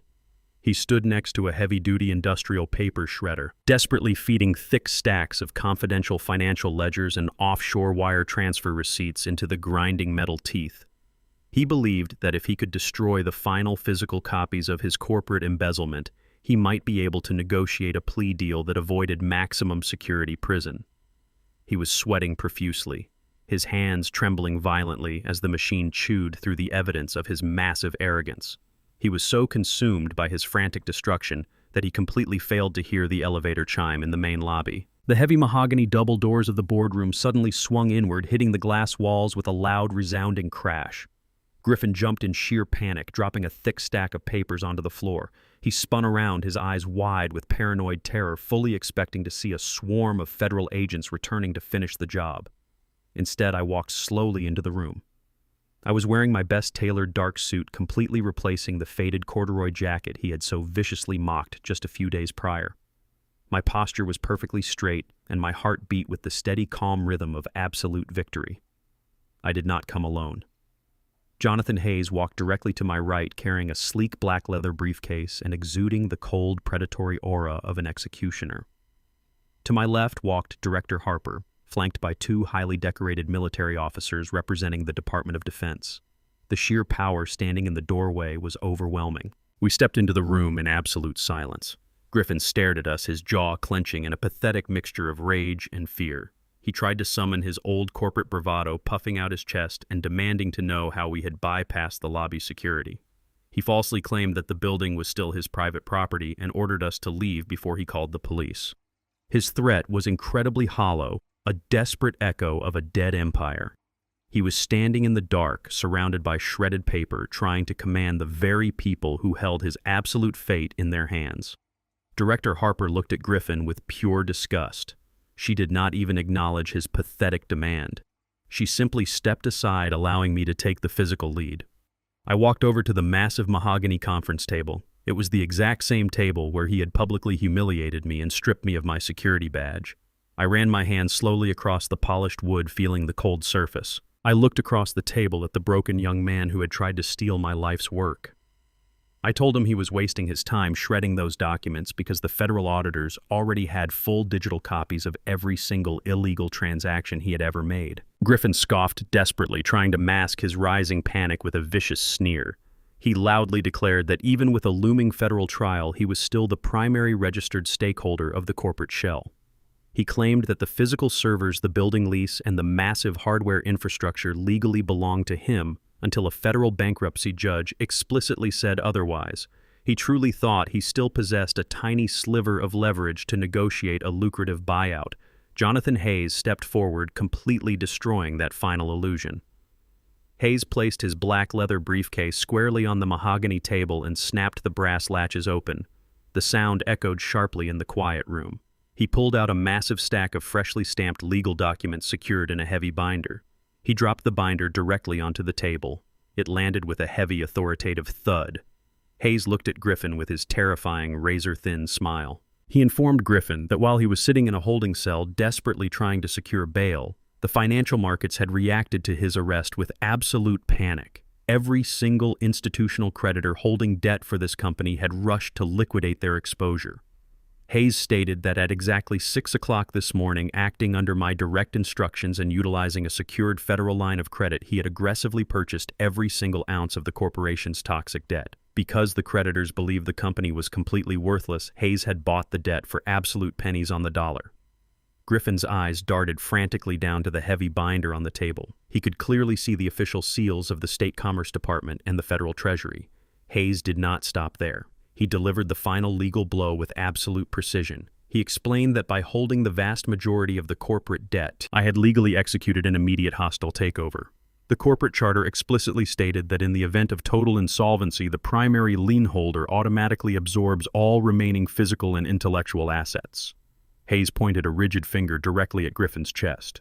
He told him that he did not own this building, he did not own the servers, and he did not own the chairs in this room. The corporation now belonged entirely to me. I was the absolute majority shareholder, the sole owner, and the new chief executive officer. Griffin stared at the legal documents in absolute paralyzing shock. The industrial shredder continued to hum quietly in the background, a pathetic soundtrack to his total defeat. His entire empire, built on arrogance and stolen capital, had been legally ripped from his hands in a matter of hours. He slowly raised his head and looked at me. There was no anger left in his eyes, only the hollow, vacant stare of a man who finally realized he had been completely outmatched. I stood at the head of the mahogany table, assuming the exact physical position he had occupied on the day he tried to end my career. The symmetry of the moment was absolute. I looked him directly in the eye, feeling the immense weight of the journey I had endured to reach this exact second. I did not raise my voice, and I did not gloat. I simply delivered the final adjustment with cold, mechanical precision. I repeated the exact words he had spoken to me. I told him he was done here. I told him to hand over his badge. Griffin slowly reached a trembling hand to his lapel. He unclipped his plastic security badge and dropped it onto the table. He turned around and walked out of the boardroom in absolute silence, leaving his broken empire behind. Griffin did not say a single word as he turned away from the mahogany table. He walked toward the heavy glass doors with the slow, unsteady gait of a man walking to the gallows. Two large corporate security guards, the exact same men Griffin had gleefully ordered to throw me out of the building just a few days ago, stepped out of the hallway shadows. They flanked him immediately, their faces entirely devoid of sympathy. They did not gently guide him. They grabbed him firmly by the arms and marched him toward the executive elevator. I stood at the head of the boardroom table and watched the polished metal doors slide shut, perfectly sealing his fate. I took the secondary elevator down to the ground floor a few minutes later, arriving just in time to witness the final consequence of his arrogance. The security guard shoved Griffin through the revolving glass doors of the grand lobby and out onto the concrete plaza. He stumbled into the bright morning sunlight, blinking rapidly. He did not find freedom waiting for him. 3 heavily armed United States Marshals were standing directly in front of his waiting town car.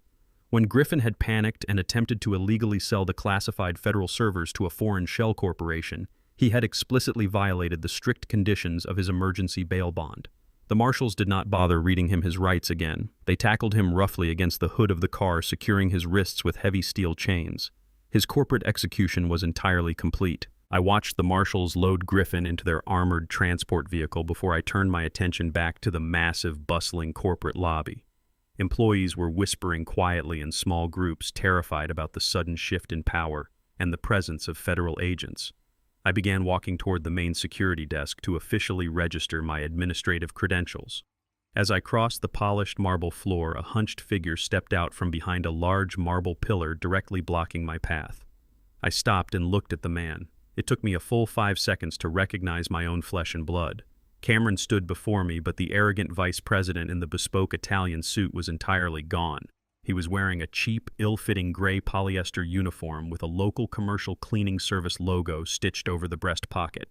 He held a plastic bucket in one trembling hand. Because his bank accounts were entirely frozen, and his aggressive bail bondsman demanded immediate weekly payments to keep him out of jail pending his federal espionage trial, my son had been forced to take the lowest-paying night-shift janitorial job he could find. He looked absolutely exhausted, his eyes sunken and surrounded by dark, bruised circles. His hands were raw and blistered from harsh chemical cleaners. He dropped the plastic bucket onto the marble floor. It hit with a loud, hollow clatter. Cameron fell to his knees right in the middle of the crowded lobby. He grabbed the fabric of my tailored trousers and began to weep hysterically. The tears streamed down his pale face, dripping onto my polished leather shoes. He begged me for a second chance. He cried out that he had done exactly what I asked, reminding me that he had worn the wire to the penthouse and successfully captured Griffin's confession.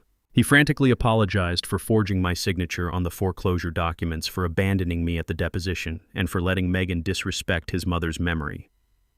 He pleaded with me to use my new immense power and federal connections to drop the remaining criminal charges against him. He begged me to give him his old executive job back, promising he would be the perfect, obedient son for the rest of his life. He was a broken, terrified boy, desperately trying to crawl back into the safety of his father's shadow. I looked down at the weeping man clutching my legs. I did not feel the fiery heat of anger or the cold satisfaction of revenge. I only felt a deep, profound sorrow settling heavily into my chest. I remembered teaching him how to ride a bicycle in the driveway of the home he had just tried to steal from me. I remembered the fierce protective pride I felt on the day he graduated from college. I loved my son deeply, and seeing him reduced to a trembling mess on a public lobby floor was a specialized kind of agony. But the immense love of a father cannot blindly erase the catastrophic actions of a grown man. I reached down and firmly grabbed his wrists. I pried his shaking fingers off my trousers and forced him to stand up on his own 2 feet. I looked directly into his bloodshot eyes. My boundaries were no longer flexible. They were forged from solid steel. I spoke to him with a voice that was perfectly calm, entirely steady, and completely devoid of hatred. I told him that I genuinely forgave him. I explained that holding on to toxic resentment and bitter anger would only destroy my own failing heart, and I refused to let his terrible choices kill me. I forgave him for the forgery, the lies, and the profound disrespect. But then I delivered the hardest truth a parent can ever speak. I told Cameron that forgiveness does not equal restoration. Forgiving a person for stabbing you in the back does not mean you hand them another knife. It does not mean you invite them back into your home, and it absolutely does not mean you trust them with your life or your business ever again. He had fundamentally shattered the sacred bond of trust between a father and a son, choosing money and corporate power over his own flesh and blood. I told him that wearing a wire to save his own skin from a federal prison sentence did not miraculously erase the devastating damage he had eagerly inflicted upon my life. He was asking for an absolute lack of consequences, and life simply does not work that way. The universe demands accountability, and I was no longer willing to shield him from the storm he had deliberately summoned. Cameron stared at me in absolute devastating silence. The frantic, hopeful light completely died in his eyes as the finality of my words crashed over him. He finally understood that there was no secret backdoor, no hidden financial bailout, and no magical paternal rescue waiting to save him from his own overwhelming greed. I let go of his wrists and stepped back, creating a permanent physical distance between us. I told him I sincerely hoped he would use the coming difficult years to truly rebuild his character from the ground up, but he would have to do it entirely on his own. I turned my back on my only child and walked away toward the primary security desk. I did not turn around when he started sobbing again. I did not hesitate when the heavy marble pillars finally blocked his pathetic figure from my sight. The toxic ties that had nearly dragged me into an early grave were permanently and completely severed. I took a deep, clean breath of the cool corporate air conditioning, feeling the immense weight of the last few days finally lift off my shoulders. The past was definitively dead. I walked past the line of terrified executives waiting to meet their new owner. I had survived the storm, and I had an entire empire to rebuild. Later that afternoon, I sat in the restored quiet of the executive boardroom. The massive mahogany table was entirely cleared of the shredded paper and the pathetic remnants of Griffin's reign. Director Harper sat across from me, sliding a pristine, heavy parchment document across the polished wood. It was the finalized $3.6 billion federal energy grant. I took out my silver fountain pen, the same pen I had used to hire Jonathan Hayes, and signed my name on the bottom line. But the financial structure of the grant had been completely rewritten under my strict direction. The billions of dollars would not flow into a bloated corporate operating account designed to enrich wealthy executives or greedy shareholders. I had legally established a highly secure, heavily audited nonprofit trust to manage the entire capital influx. The project was returning to its original pure intention. The green energy grid would be built, but the resulting infrastructure and subsidized power would be directed entirely toward low-income neighborhoods across the country, providing sustainable relief to communities that had been ignored for decades. Director Harper watched me cap the silver pen. She offered a rare, genuine smile, stood up, and extended her hand. I shook it firmly. The federal government had its mastermind back, and I had successfully secured my life's work against any future corporate parasites. The massive bureaucratic machine finally roared to life, but this time my hands were firmly on the steering wheel. I drove away from the towering glass skyscraper as the late afternoon sun began to dip below the city skyline. The evening commute was heavy, but the traffic did not bother me. I navigated the familiar route back to my suburban neighborhood, pulling into the driveway of the colonial home that was finally and permanently mine again. The broken glass from the kitchen patio door had already been swept up and temporarily boarded over by a repair crew I hired earlier in the day. I walked through the front door and locked the heavy deadbolt behind me. The house was completely silent. It was not the heavy, suffocating silence of loneliness, nor the tense, hostile quiet of an impending attack. It was a profound, restorative peace. I walked slowly up the grand staircase, my hand trailing along the polished wooden banister. I entered the master bedroom and knelt beside the damaged floorboard. I reached into my coat pocket and pulled out Cynthia's diamond wedding ring. The gold band caught the fading sunlight streaming through the window, gleaming just as brightly as it had 40 years ago. I carefully placed the ring back inside the hand-carved mahogany lockbox. I set the box gently into the hidden cavity and replaced the floorboard, securing it tightly. The physical anchor of my wife's legacy was safe. I stood up and looked around the room. The extravagant, superficial changes Megan had tried to force upon the space were already being dismantled. Tomorrow, I would bring Cynthia's framed photographs back from the storage unit and place them precisely where they belonged on the mantel. I walked downstairs to the kitchen and made myself a simple cup of black tea. I sat at the oak dining table, the exact same spot where Griffin and Cameron had arrogantly tried to discard me just a week ago. The contrast between that moment of utter disrespect and this current reality was staggering. They had brought a massive storm of chaos into my quiet sanctuary. But the storm had finally broken against the solid rock of my resolve. I took a slow sip of the hot tea, feeling the warmth spread through my chest. The house was breathing again, and so was I. As I sat in the quiet dining room, I reflected on the sheer velocity of the last few days. A younger, more foolish version of myself might have reacted to the initial public firing with explosive anger. I could have flipped the boardroom table, shouted at the federal investors, or engaged in a pathetic shouting match with Griffin and Cameron, but reacting to disrespect with raw emotion is exactly what parasitic people expect and desire. It feeds their massive ego and validates their false sense of authority. I realized with absolute clarity that true undeniable power does not come from screaming the loudest or throwing the hardest physical punch. True power is entirely silent. It is meticulously forged in the quiet, unseen hours of relentless preparation. It is the encrypted hard drive securely hidden in the lining of a battered briefcase. It is the classified military patent kept neatly folded in a breast pocket. It is the absolute unyielding enforcement of personal boundaries. When my enemies tried to take my dignity, I did not argue with them to get it back. I simply removed the structural foundations of their entire existence. I let their own massive arrogance and insatiable greed act as the primary catalysts for their spectacular destruction. Griffin was currently sitting in a federal holding cell facing decades of incarceration because he could not resist bragging on a hidden microphone.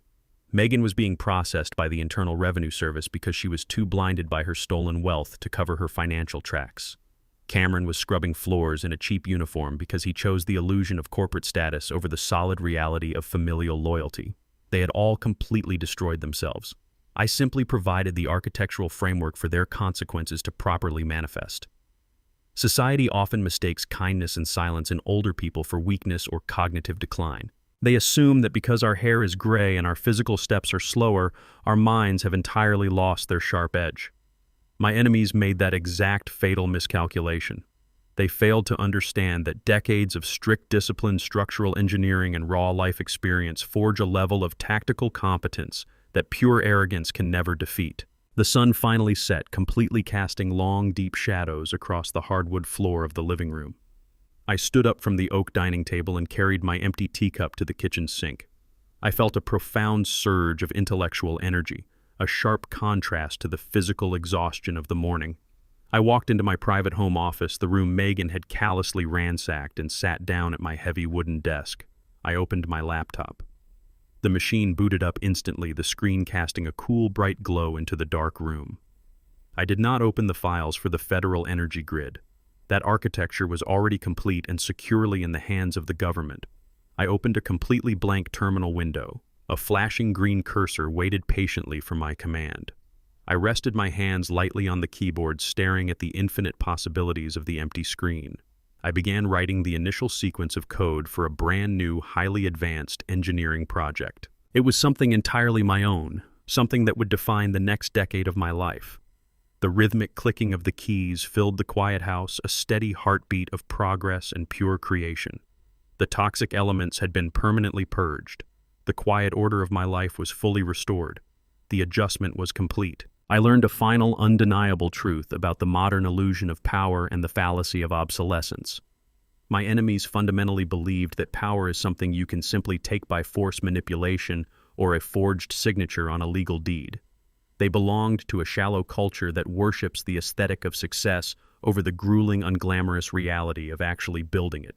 Griffin paraded around in bespoke suits and rented penthouses, dangerously mistaking his corporate title for actual technical competence. Cameron traded his moral compass for a corner office, foolishly believing that stealing my life's work would magically grant him my intellect. They looked at my gray hair and my faded corduroy jacket and saw a disposable relic. They thought they could strip me of my physical possessions, lock me out of my own home, and leave me with absolutely nothing. But true wealth and true power are never external. You can steal a man's house, freeze his bank accounts, and publicly revoke his security badge, but you can never steal his mind. My decades of relentless discipline, profound technical mastery, and unyielding emotional control were the actual load-bearing pillars of the $3.6 billion empire. When they forced me out the door, they did not just lose a senior engineer. They completely amputated their own life support system. They learned the hard way that a pristine corporate title means absolutely nothing if you do not understand the deep mechanics of the complex machine you are trying to drive. I walked away from this ordeal with a profound sense of internal security. I know now that my true value is completely independent of corporate approval or familial validation. I am a builder, and as long as I retain my intellect and my unwavering standards, I can always reconstruct a kingdom from the ashes. If you believe that deep competence and silent preparation will always outlast arrogant entitlement, hit the like button, subscribe to the channel, and share your own experiences in the comments below.